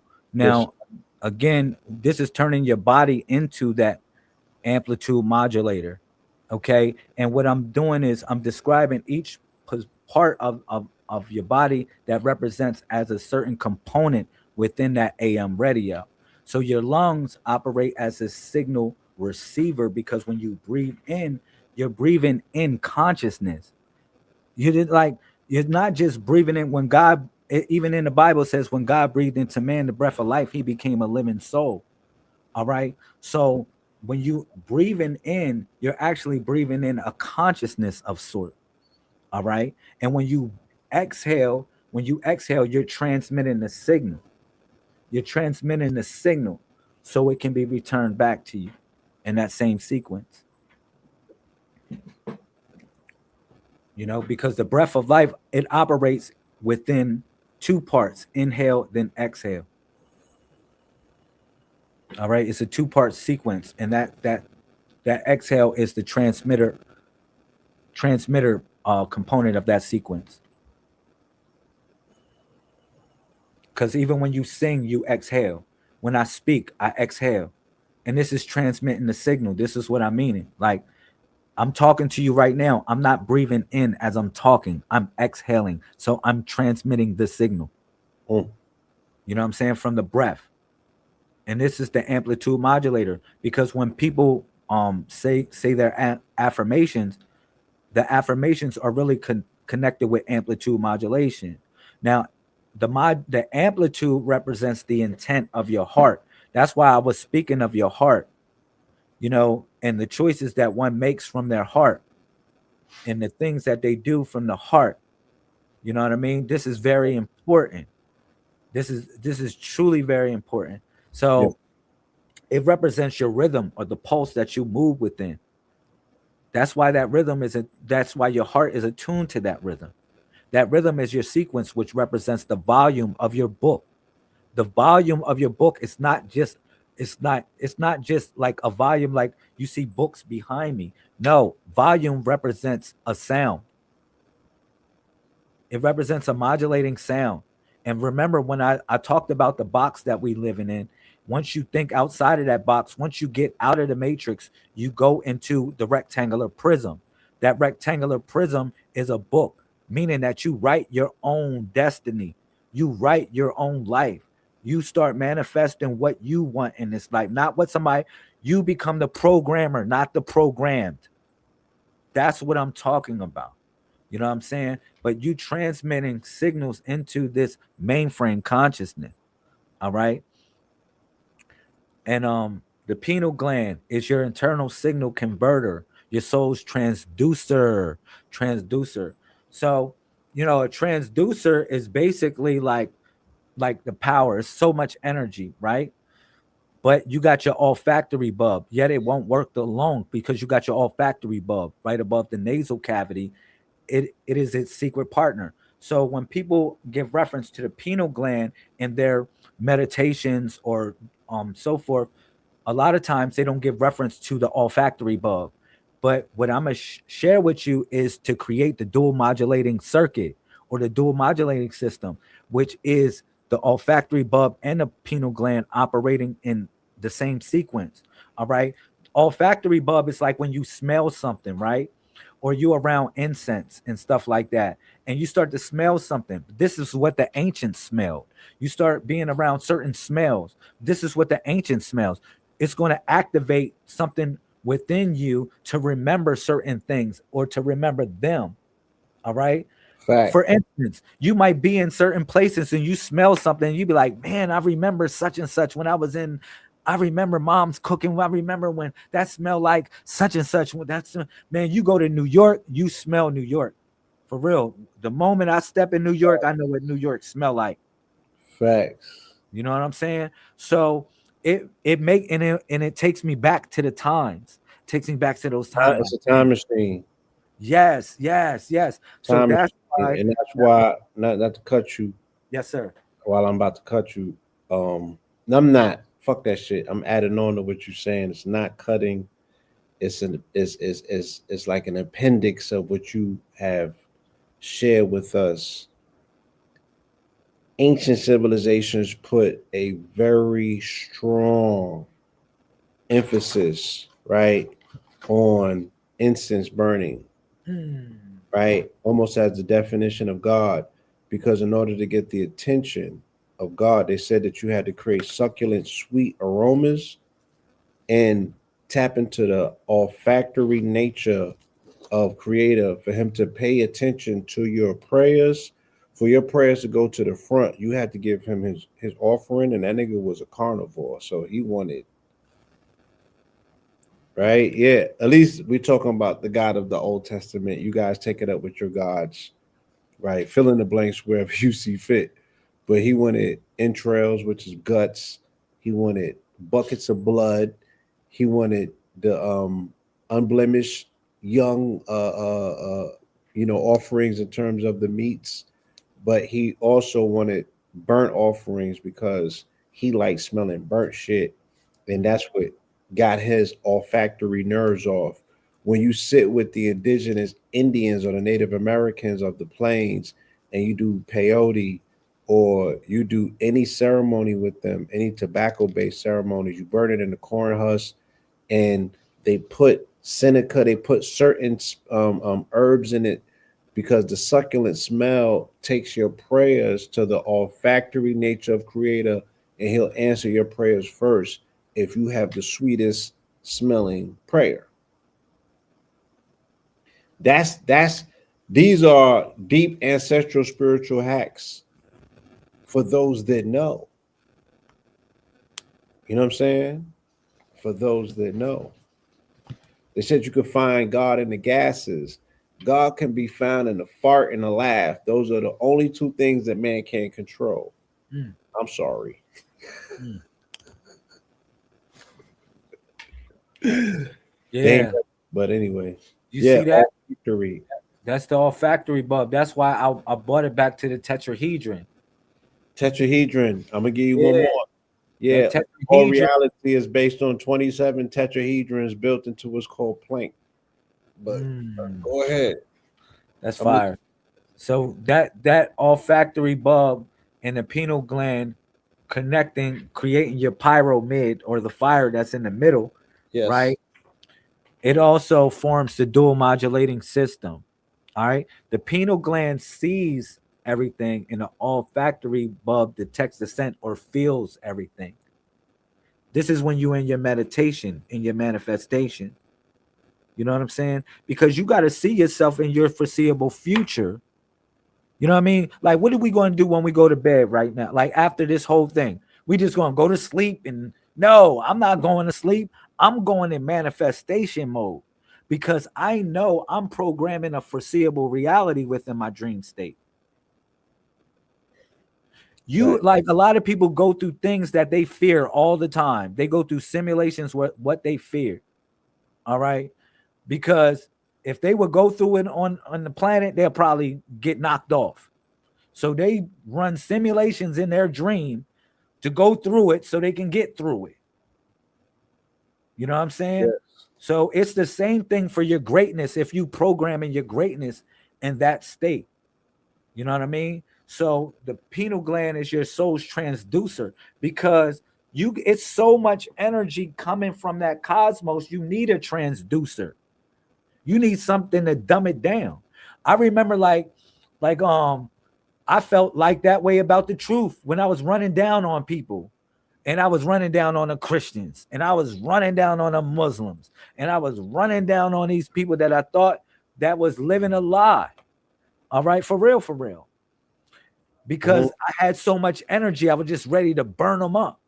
But once I got older and I learned of certain things, you know, I just let them people be in a certain type of way. Unless they approach me or something, then I'm going to slay them.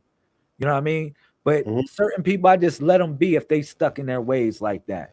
You know what I'm saying? So my wisdom became a transducer of the information that I wanted to share with the community.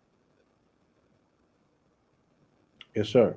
Yes, sir. So moving I love the on. process. Yeah. What I want to Go say. back to that picture with the cube. Oh man, this one is heavy. Yeah, break Right? that down, please. This one right here is when I was breaking down. I was talking about how to break out of the cube, the volume of the cube. You move to and fro, right? To and fro represents two dimensions. Like that's the two-dimensional reality that we stuck in. But once you go to the height of it represents what you're able to endure. Because we travel to and fro trying to learn everything, but we're not willing to endure those factors. The system or what discipline that it offers. All right. So together, when you go from height and width, excuse me, width, length and width times height equals volume. This is what it's the equation. This is a mathematical equation. That's why I would say it's not philosophy. It's a mathematical equation, because that to and fro, and if you add the height to it, which is what you're willing to endure. Bro, let me right. I got to get this shit situated. Yes, sir. Plato, Socrates are responsible for Islam and Christianity, and they're fucking philosophers. Pardon my French. Oh yeah. Go a little bit deeper, my nigga. So Definitely. if he's able to create and stand on Platonic solids, those are solids, those are figures. It's the template for every figure in existence. He still developed a philosophy around it, and that became the undergirding of religion, dealing with the monad, which is just dealing with a shape.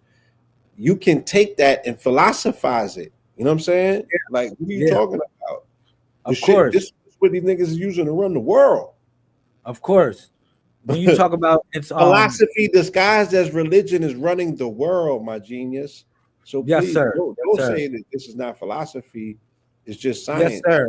Yes, sir. I mean, when you think about those things, when you think about those Plutonic solids of religious, this is not a cult of religiosity. It's a cult of science. And occult worship of symbolism, such as the sacred geometry, or such as Saturn and the hex alpha and the number 6, and people not fully understanding it once again because they don't understand the cube. So I'm listening to you. I just want you to bring it home where it's like, give us that eureka moment for the use case. Yes, sir. Of how does somebody actually use this as coordinates to find their way home? All right, cool. So we're talking about oscillating waves. We're talking about what is perceived to be straight lines. All right, there are no straight lines. Some may perceive an oscillating wave to be to represent a feminine principle because it has curves, but in actuality, it represents a male and a female principle.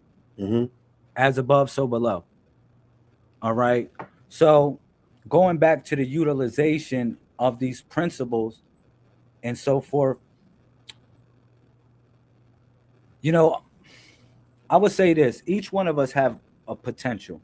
We all have potency within us, because the word potential and potency are really connected in such a way. All right. Each one of us, I brought that back to the calling coming out of the matrix.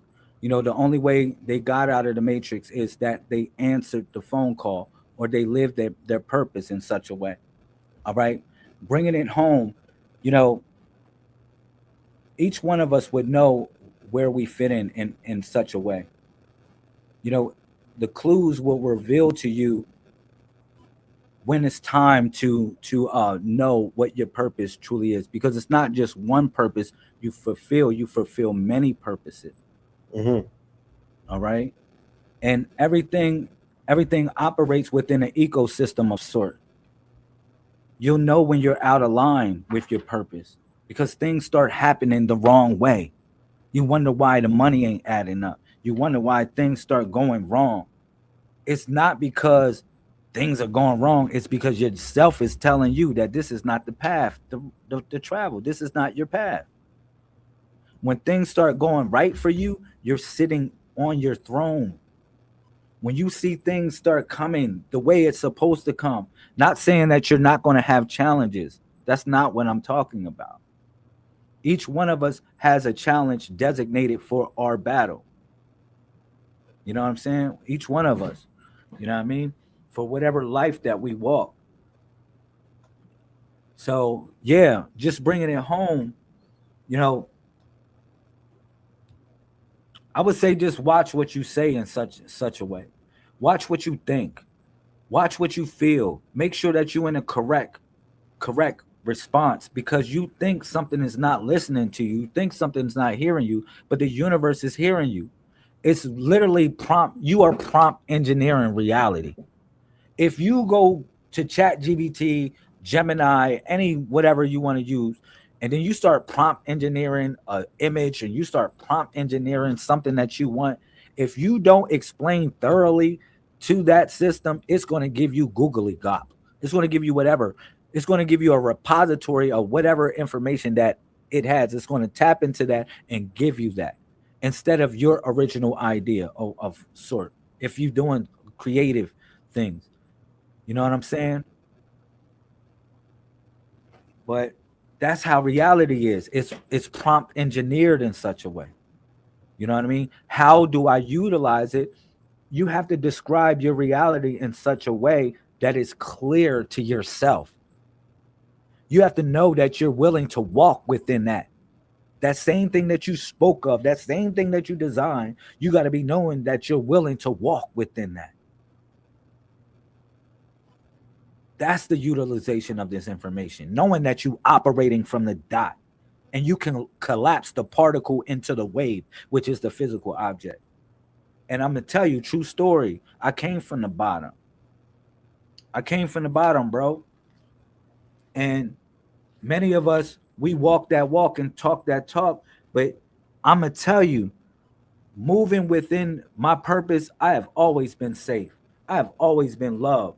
I have always been a place of care, fulfilling my purpose, bro. And that's what it's truly about, if anything I can say. Yes, I mean, again, I want people to be able to extract the most from this. Is It's amazing information. Um, I just again, I don't, because these rabbit holes are so, a nigga could be lost for life, right? But in this age, in this stage of my research, I'm like, it got to be simple, man. If it ain't simple, I don't want it. You know what I'm saying? And I don't think that it should not be simple. Simpler the better. Keep it simple, stupid. That's the acronym for KISS. Um, and I feel that, yeah, our connection to Cosmos, the Creator, it should be the easiest, breeziest thing. You know what I mean? And I feel that this is something that is very interesting, is very intriguing. I just want people to get it, man. I want them to get it. I want them. I don't want to have any barriers between them and getting to this information as quick as possible, because we got a lot of work to do. So people need to, you know, flick them switches on as soon as possible, and get out here and start living the best part of the part that you signed up to play. You know what I mean? Yes, sir. Yes, sir. So,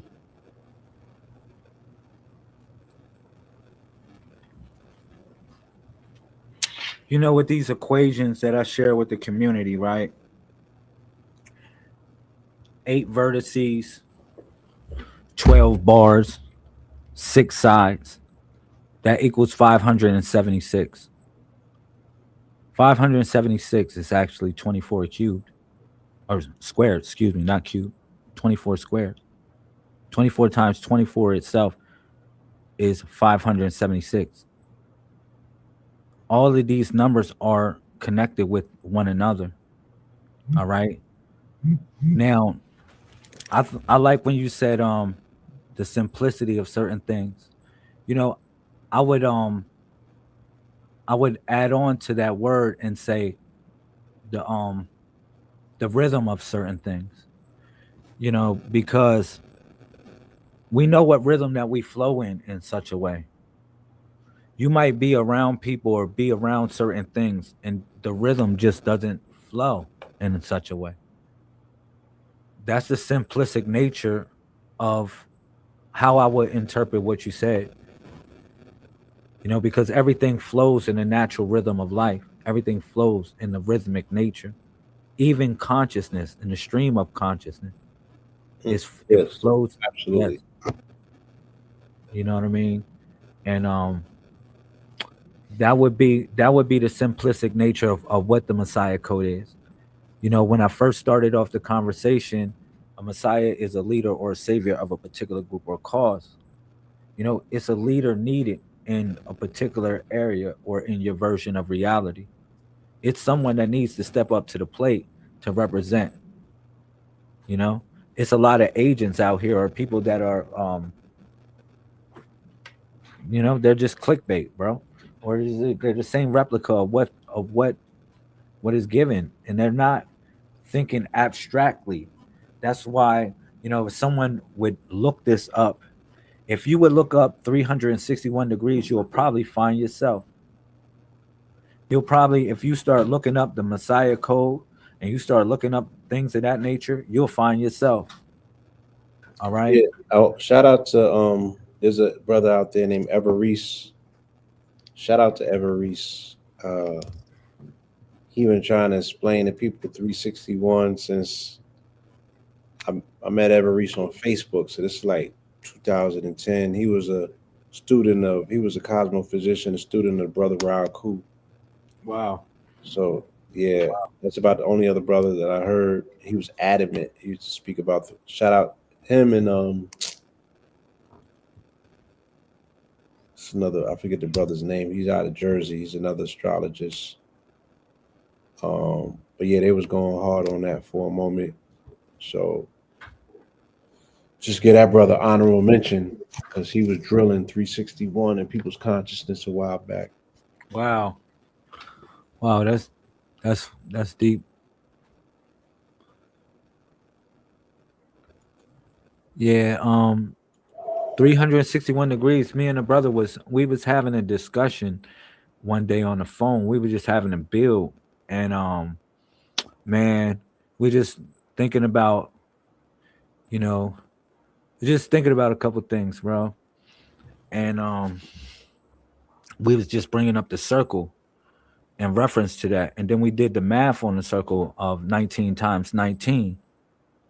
You know what I mean? Which is a prime number, and it represents everything that operates between, you know, the 1 and the 9 symbolically. And then when we took that same equation, 19 times 19 was 361. And what we realized is that it was 1 degree that was missing. And this is what the elders always talked about, that dot in the middle. You know what I mean? Always talked about that dot in the middle, and they always talk about that spiral. And I began to grasp those ideas because the spiral represented like how, you know, how things happen over and over again, and until you defeat it, you won't raise up the staircase. You know what I'm saying? So things operate in a cycle, and you'll see things happen and you're like, man, why is this happening to me? Why? And it comes in different shapes and sizes. It's your test. So you pass that test, but you spiral up. And when you spiral up, another test comes in the same type of way. But you're able to foresee that because you know the cycles of things, so you can spiral up. Man, so the look, spiral man, represents the double helix. This my notes from today, or it's been my notes from tonight. You know what I'm saying? Thank you, sir. So nobody has any excuse to have a dry page out there. The brother has been dropping it. He's been taking us through there, giving us some beautiful architecture, some beautiful mind science. You know, this brother to me represents another one of those eternal, ever flowing springs of knowledge. You know what I mean? And it is an everlasting flow. Don't be still in it and drown in it, family, because you can drown in the shallow pool. I've seen it happen, right? Take this information and use it. Do something with it. Challenge yourself. You feel me? Push the needle, right? Take that deep dive. Go and find yourself, right? All of the information. And this has been some superb insight to giving you directional input to look in places where some people have not necessarily pointed you. Uh, so thank you for that. Bringing something fresh to the table. Can you go back to that last slide Yes, sir. and build on that pyriform complex? Cortex, I mean. Piriform. A light, basically, when you breathe through your nose, you create a light. It activates a light. A light bulb comes off. That's why it's pyroform. It's a fire. You know what I'm saying? It lights So up. how do they breathe through their nose? Is there methodology? Is a technique that you have Yes, sir. teach? Yes, sir. So it's the upper diaphragm that we breathe through. It's a technique that we utilize, and you take long, deep breaths within your nose. You really, if you can, you will exhale through your nose as well, but you do most of your 90% of your breathing through your nose. Like if I'm here, we're chilling, do 90% or whatever you're doing, you're breathing through your nose. And even in your meditations, let's say if you're focused and you want to calm yourself and you want to flow in your meditation, don't breathe through your mouth, breathe through your nose. But when you breathe through your nose, I want you to think of the dual modulating circuit, which is the pineal gland and the olfactory bulb working together. You know what I'm saying?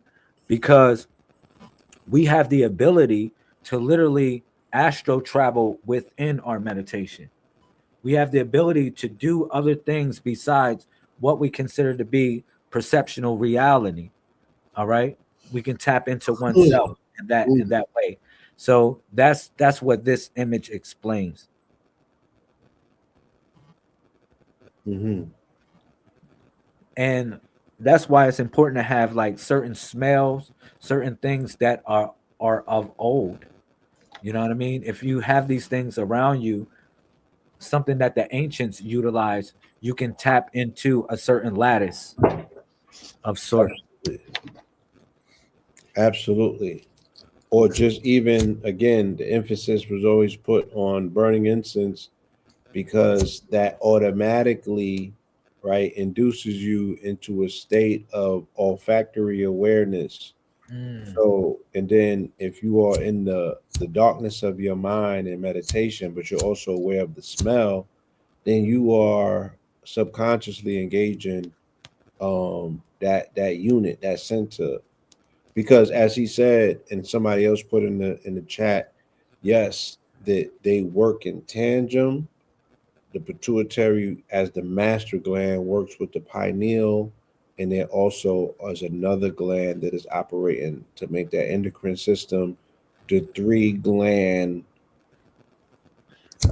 granular or glandular, should I say, not granular, but glandular operating system. That tripartite glandular operating system that you refer to as a three-part God, or Father, Son, and Holy Ghost type ish. You know what I mean? It's the aura factory. It's those glands. It's it's that beautiful system that has been set up for you. That is very rarely utilized in the right way because this ain't the type of training that we get from the onset. They should tell you light an incense, have fresh water in a bowl somewhere so you can pour libations, and then make an invocation. That literally is the etymology of the word God. Libations, incense, invocations. That is the meaning of the ancient definition etymologically of what you call God. Right? And there's a reason for that. And the brother's explaining it.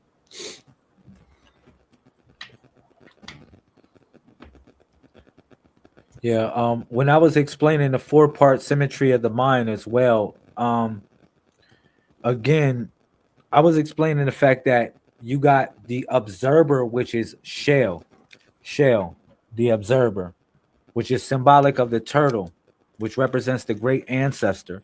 These are totems of sort to connect up with the higher consciousness. Okay. Then you have the owl. The owl is male, MEL, which is the generator of thoughts. Some thoughts are not your own. It's just the generator of thoughts. You're able to receive those thoughts, though. Some thoughts you may be thinking, you're like, man, why am I thinking this stuff? Those aren't your thoughts. You're just able to receive these things, all right, from a quantum verse of sort. Okay. Then you have Cal, which represent to decide on them thoughts. It's because Cal is the generator of will, and Cal is connected with the feline. All right. And then you have Sail, which represents to record or reflect on them same thoughts or to remember those thoughts. That's the 4-part symmetry of the mind, which represents the tetrahedron that I've showed.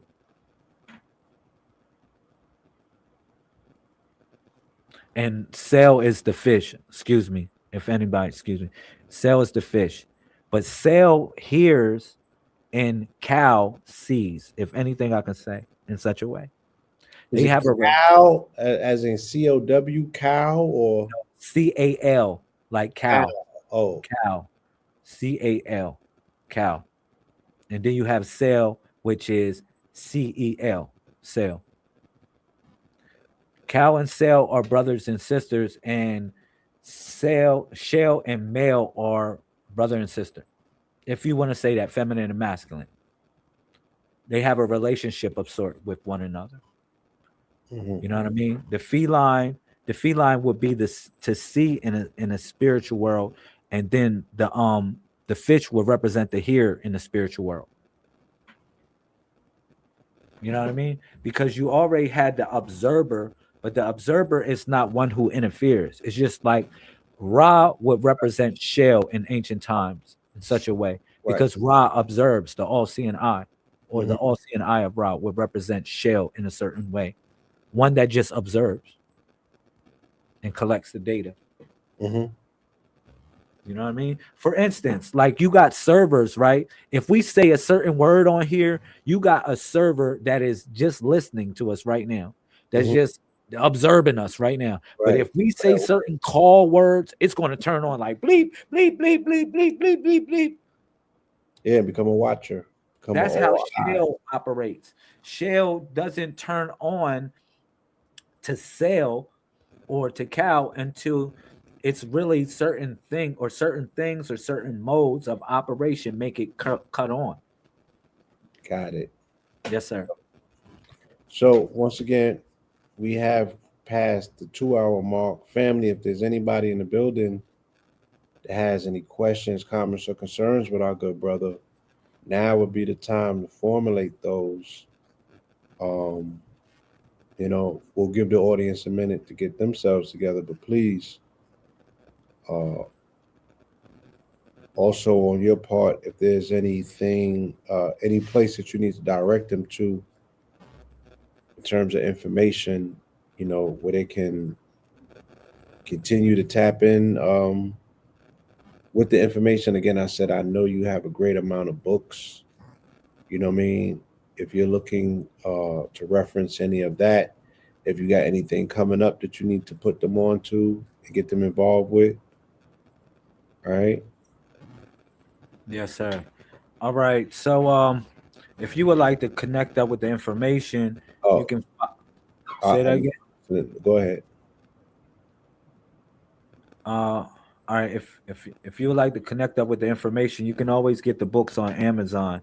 Just look up Lazarus Lamel books. All right. So you can study the information at your pace. All right. I have written 34 books that are on Amazon at this point. All right. 34. Yes, sir. 34 books. All right. I have children's books as well to teach children mathematics, like little cheat codes. It's called Lazarus in Numberland. I have things like that. And we also have, other things that are in essence to what the Messiah Code represents. You can find that on Amazon. If you would like to check me out, you can just look up the Messiah Code and I'll pop up somewhere, or Lazarus Lamel. You can find that on YouTube. All right. So yeah, I mean, I learned, bro. I'm gonna say this. I'm always learning. If anybody would ask me anything about, you know, me as a person, I'm always learning. I'm always, you know, in like a sponge of sort to what the universe provides. Okay. And I allowed the universe to flow through me in order to receive this message. All right. And like I said, I'm not teaching anybody anything. I'm sharing this information. All right. It belongs to you. It belongs to all of us. All right. It's up to you to utilize it for what it's worth. Once you know that you are the observational node within that circle, you begin to decide which reality you want to live. You begin to decide that. You're not going to let nobody else decide it for you. It's real simple. You begin to take charge, really energy of what you need to do in your life. That's it. And I'm here as a witness. I'm here as a witness, as a person that I would say came from the bottom, and I stuck to my guns, utilizing nothing but the principles of what the Messiah represents. All right. So, in gripping that, we know that we have a potency, we have a potential within us, and within that potential, we can manifest anything that we truly desire in this mainframe. So if there's any questions of sort, because it's various degrees of this information, because I would have to break down the one, the two, the three, the four, the five, but it's relative to the body.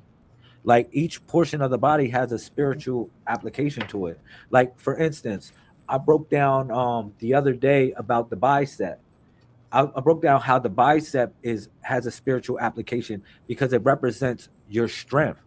Somebody would say your physical strength. No, it represents your mental strength.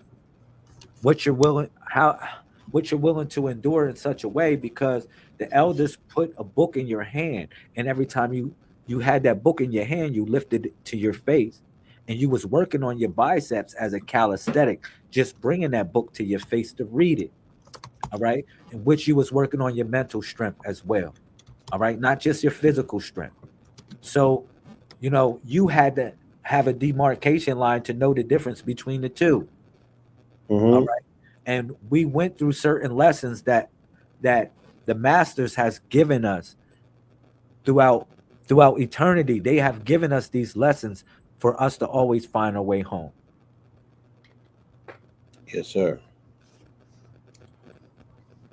Once again, my brother, I want to say thank you for an amazing offering this particular evening, breaking down this Messiah Codex, giving people once again a new approach, a new appreciation, a new way to see numbers and their relationship with numbers as coordinates to this particular matrix that we live in, to find their node in the codex, all of these things. Hey, To me, bro, excuse me.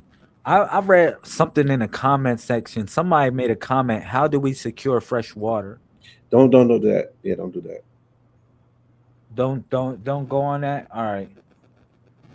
No, the link was already put up, so we're not going to answer that. We already Yes, sir. qualified that question, so you can focus on what's going on here. Yes, sir. Don't allow Yes. people to distract you. If Yes, sir. Nothing else. Thank you. And stay focused. And that's on everybody, you know, that's on this assignment. Like I said, this mission is very rewarding. Once you dedicate yourself and totally pour into it, don't get distracted though, Yes, sir. because that very well could take you off your path. And one pivot can throw you. You know, one pivot can change everything.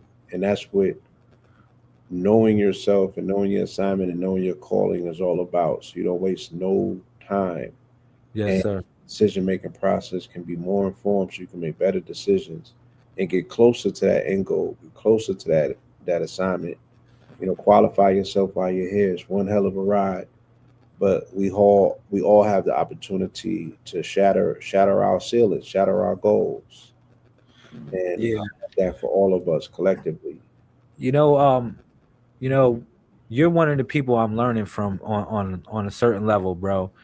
You know, and when we was talk about sustainable living in such a way, you know, it totally changed the ties for me.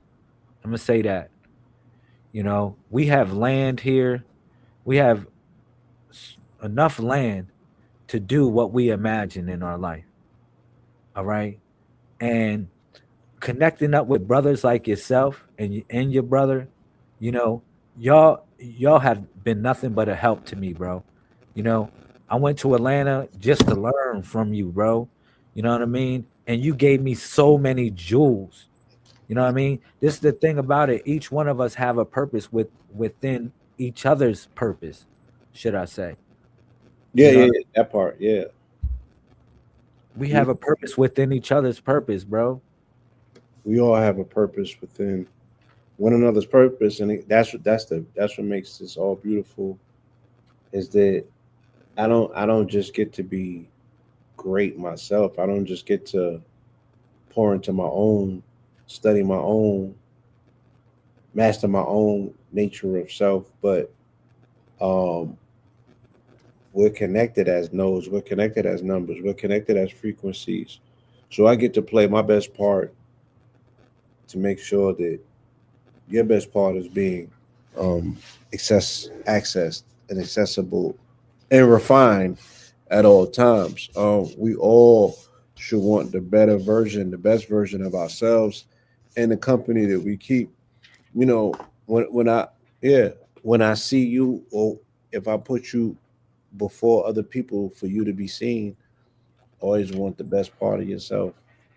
Always want the best version, you know what I'm saying, of that to be seen, to be represented. Because I should represent you out and about, and you should represent me out and about. And to me, that also is part of a Messiah codex of us being a collectivized body of Christ, part and parcel. I like the army of the righteous. I like the army of light. Um,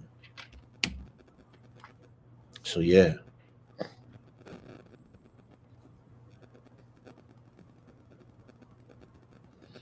Um, I just looked up the word node in networking for people to qualify that word. In networking, a node is any active electronic device or connection point on a network that can send, receive, create, or forward data. So when we're saying that we are all nodes of the body that operates functionally in wholeness, this is what we're talking about. Any active electronic device, the body runs on electricity, or a connection point on a network that can send, receive, create, or forward data.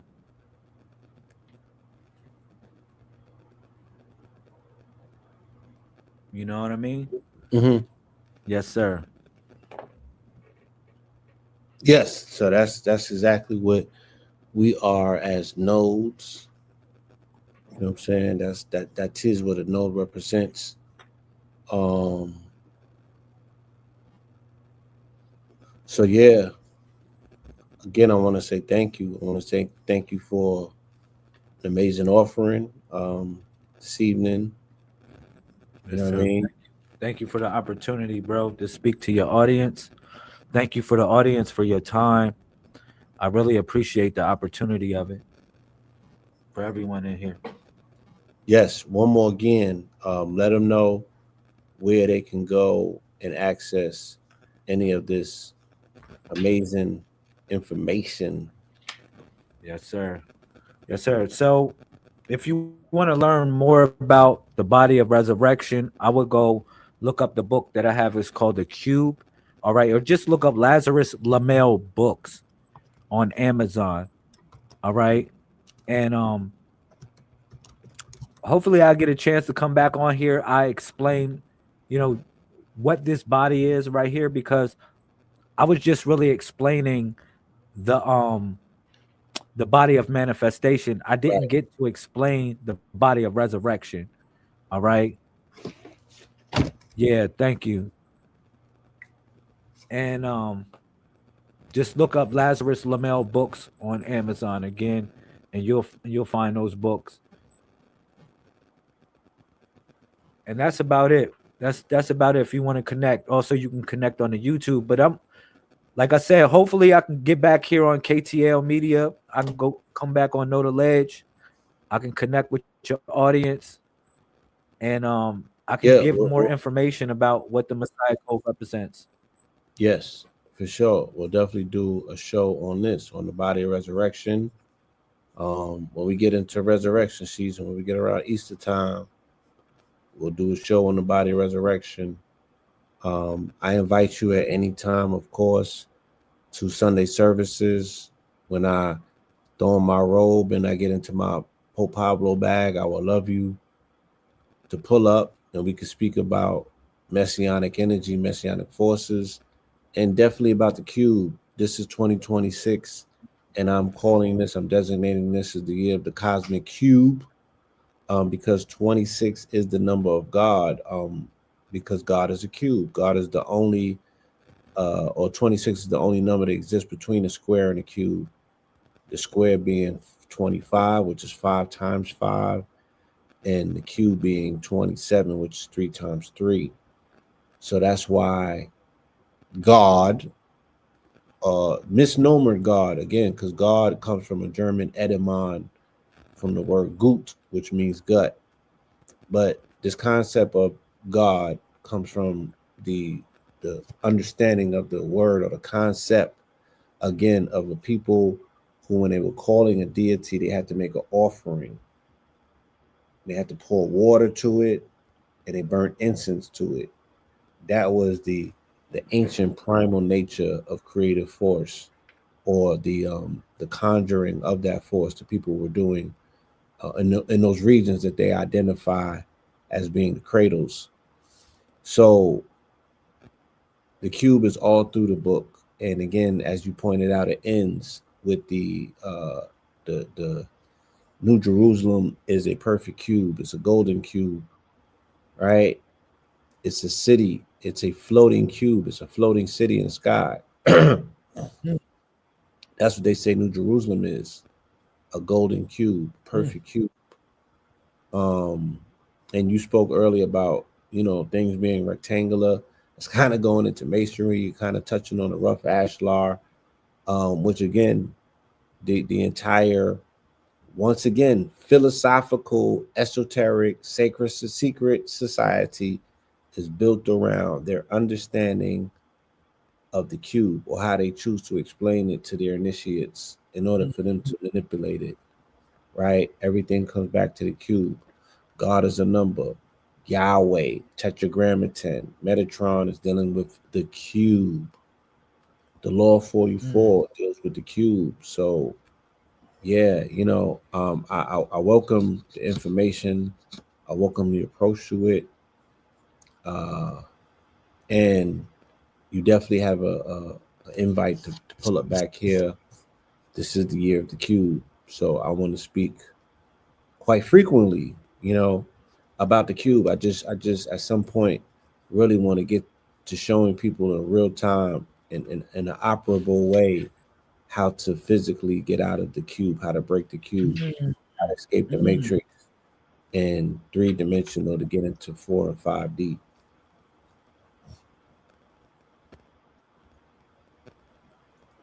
So I definitely Yeah, abstract thought, bro. Abstract thought. You know what I mean? Abstract thought. That's the main way to get out of cube. You know what I mean? But with your abstract thought, it has to be, it has to make sense. It has to be yeah, mathematically sound. it still got to be right. Can you bring this? Yeah, it gotta. You remember how it says in the Bible, where two or more gather, there would I be. It still has to connect with. It has to have another line of connection of sort. Can Okay. you bring that one joint? I wanted to show the people where to get the books. Yeah, if you go on Amazon, you look up Lazarus Lamel books, you'll see something. You'll see so forth. Messiah Code, and the books are, they're fair. Jesus is the God Saturn. That's a great book. The Pilgrimage Vacation. The Women Who Changed the Course of His Story. Like I was talking about Lazarus in Numberland. That's a children's book. And then you got the Tuwalu Tribe Hand Manual. I do divinations as well. I'm into divination. I'll explain that. One day we can do divination day, where I'll do readings for everybody. Okay. And I utilize a system of stones that the ancient Hebrews called the Urim Thummim. All right, it's a system of 41 stones. The 41 stone system is the 1 for 1 of the Codex. All right, and again, like one day I'll come on here and we'll do divination day. Revenge body book. You know, it talks about the 90-day water fast and cleansing that's coming up February 1st. How to get your revenge body is based upon the 99. Yeah, you might want to tell people about that, man. That's a few days away. Today's the 16th. Happy born day to MLK, another king. Yeah. So we do a group fast in our community called the 90-day water fast and cleansing. You know, we start our day off with water, and then our first meal is fruit. Our middle meal is a preferred diet, and then our last meal is a non-cooked meal, a raw meal. So this is how our system, we've run that for 90 days. You are not permitted to take on sugar, any refined sugar of sort. And also caffeine is not permitted in the 90-day water fast and cleansing. All right.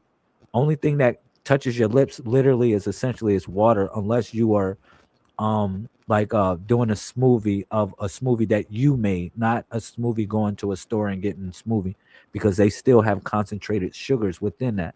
So it's really like a sugar fast as well, if anything I can say. So we do this for 90 days of the year, every year on February 1st. And if you would like, the Revenge Body book is a guide through that cleansing. Dope. Yes, sir. Right. Yes, sir. Glad you The explained that. Taino, I'm also connected with the. Say that again. Yes, I'm glad you explained that. Yes, sir. Yes, sir. The Taino, I'm connected with the Taino people. You know, I am a descendant of the great Taino. I mean, for lack of better words, some people would like to argue the word Taino, all right, which means noble ones. All right. But I wrote a book called The Return of the Taino. So in Puerto Rico, I do a tour every year where I take people out to Puerto Rico and we go to ancient sites in Puerto Rico. And this is a documentary book on those ancient sites that are aligned with certain star constellations, you know, this different places in Puerto Rico that have spiritual significance. So Return of the Taino talks about that. Secrets of Halloween. Man, Jesus was a gangster. Man, I got some stuff for y'all. Black Jesus. Oh man, this is the book that we really gonna go hard on, the Cube. I really want to go hard on this book. And a lot of this information that I shared with you came from the book, The Cube, as well. Proverbs of the Messiah. These aren't my books. All right, but that's all they show. Well, you got a plethora, you got a good library, you know, for people to tap into. And hopefully, like I said, when you return, You know, we'll have some people in the audience who have bought the book, you know what I mean, well versed in it, and we could definitely have a dope Q&A. Hey, bro, I want to break down the 7 weapons of the Messiah next time I come on, because that's what the Jesus was a gangster joint represent. Good. They love that joint. You know that's gonna Jesus go. was a gangster. That's I'll gonna be break the down the title. 7 weapons that he killed. Bang. That's gonna be the title of the show. That's already clickbait. The shit is already done. You know what I'm saying? That's Jesus already was clickbait. Yeah, we could do a Sunday service. You can Hey, come man. on Sunday, goddamn it. This 146 episode. Hey, bro, you my transformational Paul, man. We could go straight to Jesus was a gangster this Sunday. So you let me know. Pull out the weapon, slay him. Oh man, sacrilegious Sundays for real. I don't. That's right. I don't do sacrilegious Sunday. I do Nah, Sunday service. I'm joking. Yeah, I'm Men and joking. Ministries. We drop gems over there. We don't Yeah, do merch. I do my best to get people through there. I use a lot of humor. You know, I go in, but I do have a earnest bro, quest. I was watching you for 4 hours one day in the crib. I had you on the big screen in the crib. I say, yo, I'm whipping up breakfast. I'm cleaning up the crib. You still going though? You Yeah, still going? I'm yeah. like, yo. I said, man, yo, this is crazy. I gotta get a studio. If I get in, I cannot tap out until it's over. So I don't know what I'm getting into when I start in terms of how long it's gonna be. But it's always been, and it's never felt forced. So it's always been one of the rides that even 3 hours the other day was 3.5, and I felt like I still have more to go. It was great. I didn't waste no time, and still could have gave them another 30 or 44 minutes if I needed to. Bro, you I was hitting with really, scripture after yeah, scripture I after love that. scripture. Yeah, Bah, I love preaching. I love interpreting the word. I love being a vessel. I love being the dot in the center of the circle, because I allow myself to be a fulcrum, and the energy in the circle flushes through the center and flows through me because I'm in theta. I know how to put myself in flow state. So not only am I in the center, I'm the wavy dot in the middle that is making observations, just collapsing the wave. So I'm showing them in real time how I could be in sync with time, like double dutch. Time and space is 2 lines that I'm jumping through like double dutch. I'm promising them I'm gonna get you out of here like a wormhole. They don't know how I'm gonna do it, but sure enough, we get through it every Sunday. right. You know what I'm saying? And as I'm like, look, I'm gonna create a living testament in real time. And I do it. And I'm still humble. You know, they told me don't use that word because it got bad etymology. I don't know what to replace it with. I still am able to retain a level of sanity. When I look at these mega church priests and they out here booking the people, I'm like, I could do that, but I wouldn't do it. Hey, bro, when you start doing your well and all that other stuff, yo, I be cracking up. I be sitting here cracking up, bro. I have a calling for this, and I want to do this in front of 30 or 40,000 people. It's not just about passing the plate. You know, I'm gonna get excited when that shit go. I deserve it. God damn it. Yo, Okay? you for real, bro. Sitting that. I deserve that shit. It's crazy because I'm actually gonna build the building fund though. I'm actually gonna make the community garden. I'm actually gonna feed the homeless. That's right. But I need to send that shit through the money counter just because. Cause I'm like, for the billions of niggas before me that have duped y'all, for you to get a real one that's actually giving you substance to this goddamn dead letter religion and breathing life into it.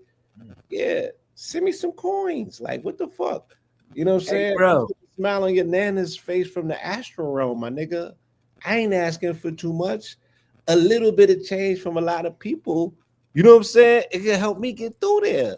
And then I get a level of enthusiasm to come back and do this thing, and I do's it. I'm a preaching ass motherfucker. And I love it. So I don't, hope nobody takes offense at me using, Morris Latin and things of that nature. And I could be Saul, my nigga, but I chose to be Paul. And not cut up Christians for fucking believing in fairy tales. I was just like, I'm gonna have fun with it. Not out of the spirit of deception. Still use your fairy tales to lead you to the light. Still allow you to argue with me about fairy tales, and I have enough patience and resilience and grace with you that I'm gonna volunteer for that shit just to hold your hand and help you wake up from a horrible nap. And be like, I'm gonna be here with the bottle when you get up. Your baba's gonna be warm. Hey, bro, I can't wait till you get your Pope Mobile. You already got the joint. Oh. You need a whole Pope Mobile, bro. It's coming. You know what I'm saying? It's coming. I don't think in this year. I think next year. Yeah, we want to make a Pablo, whole Pope it's Mobile. gonna be blown. Bro. It's gonna be. They're gonna see some things this year that it's gonna be hard to deny the papacy of the Pope by next year.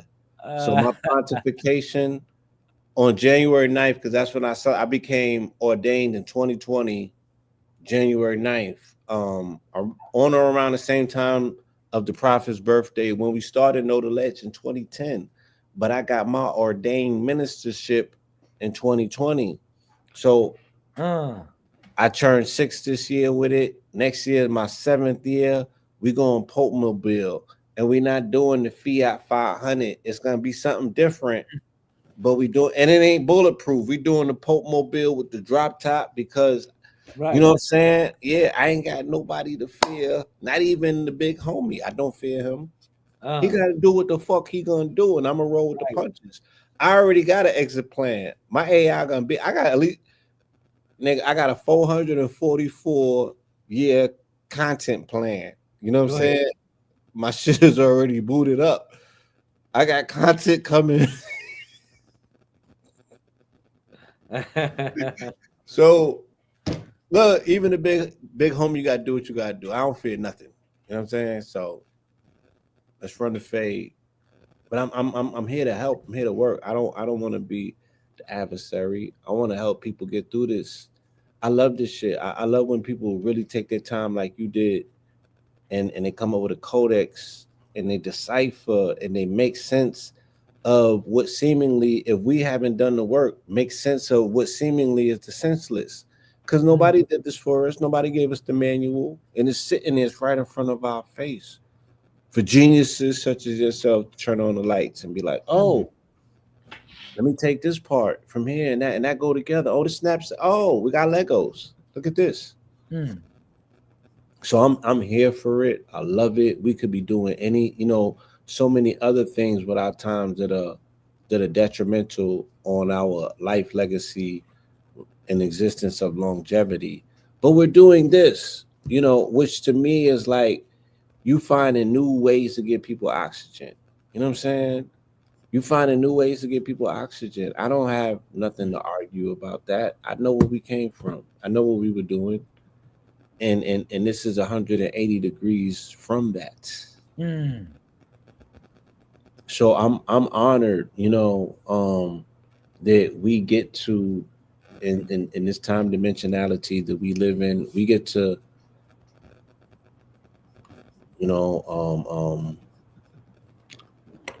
curate and create our own carefully customized version of divinity. Because it's so needed. You feel me? My race, my generation was forgotten when nobody proselytizing and preaching to us.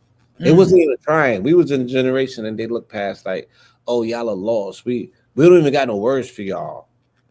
And then I see the politicians up today. I see the leaders. I see these old crusty, colonizers. And I'm like, and they got the audacity to stand up there and speak about Christianity, Jesus.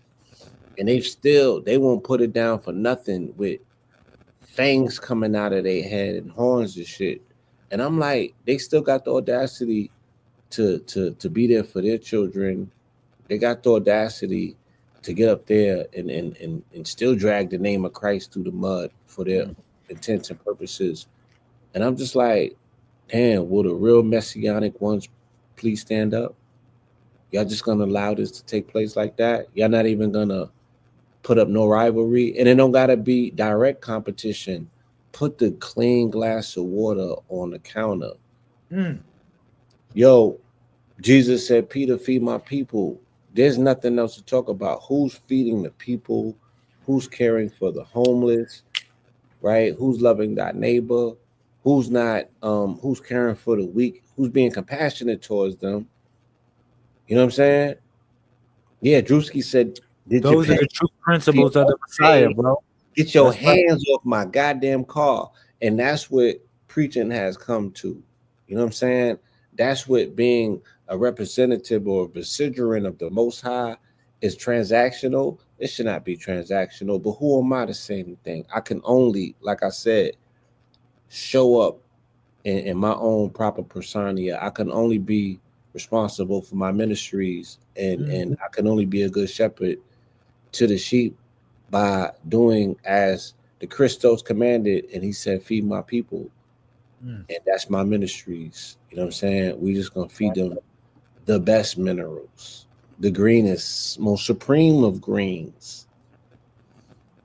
You feel me? And this immortal tea. I'm sipping on that gynostemma. Hold on, let me get Yo, that tea is the bomb, bro. I'm telling you. Man, I can't wait to go upstairs and re-up. This thing is so bomb. I've been sipping on this since I got up until now, and I'm still guaranteed a cup or two before I go to sleep. And I'm gonna wake up and I'm gonna drink it, and I'm gonna drink it all through. I'm gonna go to the gym and I'm gonna beast out on it. Hey, bro, you turn into real superhumans, real superpowers and stuff, drinking and eating all this. Super Sapiens. I got a plant today called it's another super purple plant that helps with night vision. And I'm learning so much. Night vision. You mean we get the nocturnal membrane? Open up the nocturnal membrane. Yeah, vibranium, Black Panther shit in real life. You know, not caught up in no movie. And nothing wrong with that, because anything that deduces anything. All right. So movies do for us, they help us prompt generate imagination. Movies do for us what we doing with AI, thinking that we slick. Because when you generate the visuals, like I go to the movies and I see myself in it. So right, already in my mind, regardless of what I'm seeing on the scene, I'm involved. You know what I'm saying? Right. It's like, yeah. So, and you register that thought process in your memory. You create a space. You create a crystal for that. You create a memory, which is an imprint, right, on the Memorex of the universe. Almost like when we had the Memorex tape, we had the TDX tapes, the TDK tapes, and we was taping hip hop back in the day, and you had the pause tapes and everything, and you had to clip and put the tape and all of that. And when you impressed upon that tape something, that's how you impressed it upon the universe something. It don't go nowhere. It's lodged in the blockchain, my nigga. You know what I'm saying? And you can access it at any time. And like you said, the olfactory, sensory, because they said that all our five senses is all connected to smell. That should wake you up. You know what I mean? The nose and God was also synonymous, just like the stomach was. So, yeah, bro, keep digging, keep writing books, keep breaking codes, keep pushing boundaries, keep turning on the lights, and we're continuously going to be here to continue to support you, man. Yes, sir. Thank you, brother. Feel me? Thank you, bro. Yeah, man, I'm a product of your hard work in the streets. Just remember that. Love you that, know man. what I'm saying? You know, I was looking into you brothers as for inspiration. on many days, many occasions. You know what I mean? And I didn't seen what hard work, you know, what it manifests to. You Appreciate know what I that, mean? Yes, sir. sir. All right. And the God do music as well, man. So normally this would be a more Friday. So let them know where they can find them vibes at. Yeah. So you can just look up Lazarus Lamel, and you'll just see some music pop up as well. You know what I mean? I have a plethora of music. I actually used to be an underground hip hop artist, and when I decided to more or less give myself to the universe, I really put that on the back burner, and just didn't make that my main element. I more or less just devoted myself to a greater purpose. Again, feeding my people. You know, that's what it's really truly about. Yeah. So yeah, I would be, I'm gonna be quite honored because the brother he playing, I don't know why he talking about if he get back on. We locked in and we're gonna be rocking. Yeah. Thank you. And the brother is out in North Carolina, and maybe in a month or two we'll have a collaborative ministry outing day, family day, feast day, harvest day, where the family will be able to pull up to the land and come and get some food in real time, and we'll be able to kick it, bring the kids out, let them play. But we really want you to eat. We really want you to participate in our harvest. Us, children of the Most High, toiling the land, as was our promise after the original sin, right? But you toil it and you do it with a smile on your face. You don't do it with a complaint. If this is our lot, if this is our assignment, if this is our duty, if this is the price that we have to pay, right? For our room and board here in this prison planet. You feel me? And especially if this is the thing that's necessary to do to get fresh food, to get good food, to get the highest nutritional quotient out of our food, then we are taking matters into our own hand, doing for self, and getting back into God's garden. So with that, I look forward to it. Appreciate y'all. Appreciate you. Take it to the family. Peace, love, and light. If there's anything you need to leave them with, now would be the time. I want to say thank you, brother Blue Pill, brother Red Pill. Thank you, Mama Pill. Thank you, everyone, man. Thank you for the opportunity for me sharing this information. You know, let's do it, man. Let's just have some fun. I can't wait till you come down to the land. As the brother was explaining, we're working on sustainable living. We're working on homesteads, you know, and we have land here in North Carolina. And pretty soon you're going to be seeing different organic foods that we're going to be producing from our farm here. Now, the brother Blue Pill has been giving me certain information on growing certain sustainable food, not only for the community, but really for my family as well. And it just like the brother hit me up, man, told me, yo, I gotta get on this and that, and like a big bro pulling me up on certain things that you know what I mean, to do to make it really worth the while. And like I said, me and my wife, we have acquired some land here in quite a bit of land, should I say, in Yes. North Carolina. And it is a challenge. It is a challenge dealing with the land. I'm gonna say that. So the brother Blue Pill has offered, not only mentorship, but he has offered, manpower to come in and help me with the land, to till and toil the land, to plant sustainable food for the community. And you're gonna see that, Yes. that's what we're working on in the background of all these things. Yes, we are. So for my NC family, my North Carolina family, or my Southern Tip South Carolina family. So that's the family in SC that's near NC. Tap in, holler at us, hit us in a DM. We also can utilize your hands in this manpower push so we can properly cultivate this land and get this land to become a fully functional farm producing food that will help our people during a time when we are in the face of famine. But even bump that, when we want to build back these God bodies and we need to be scientific and strategic about our specific approaches of how to put mineralization back in these God bodies so they can respond accordingly. I ain't the healer, I'm the helper, right? I am your servant, and this is your brother, Blue, Pope Pablo, tapping in, tapping out, saying peace, love, and light. Thank you as always. Until next time, y'all. Peace. Oh yeah. Yeah. That's Yeah. right. That's right. Okay. Thank you. Thank you, bro. Yeah, God. Peace. Peace.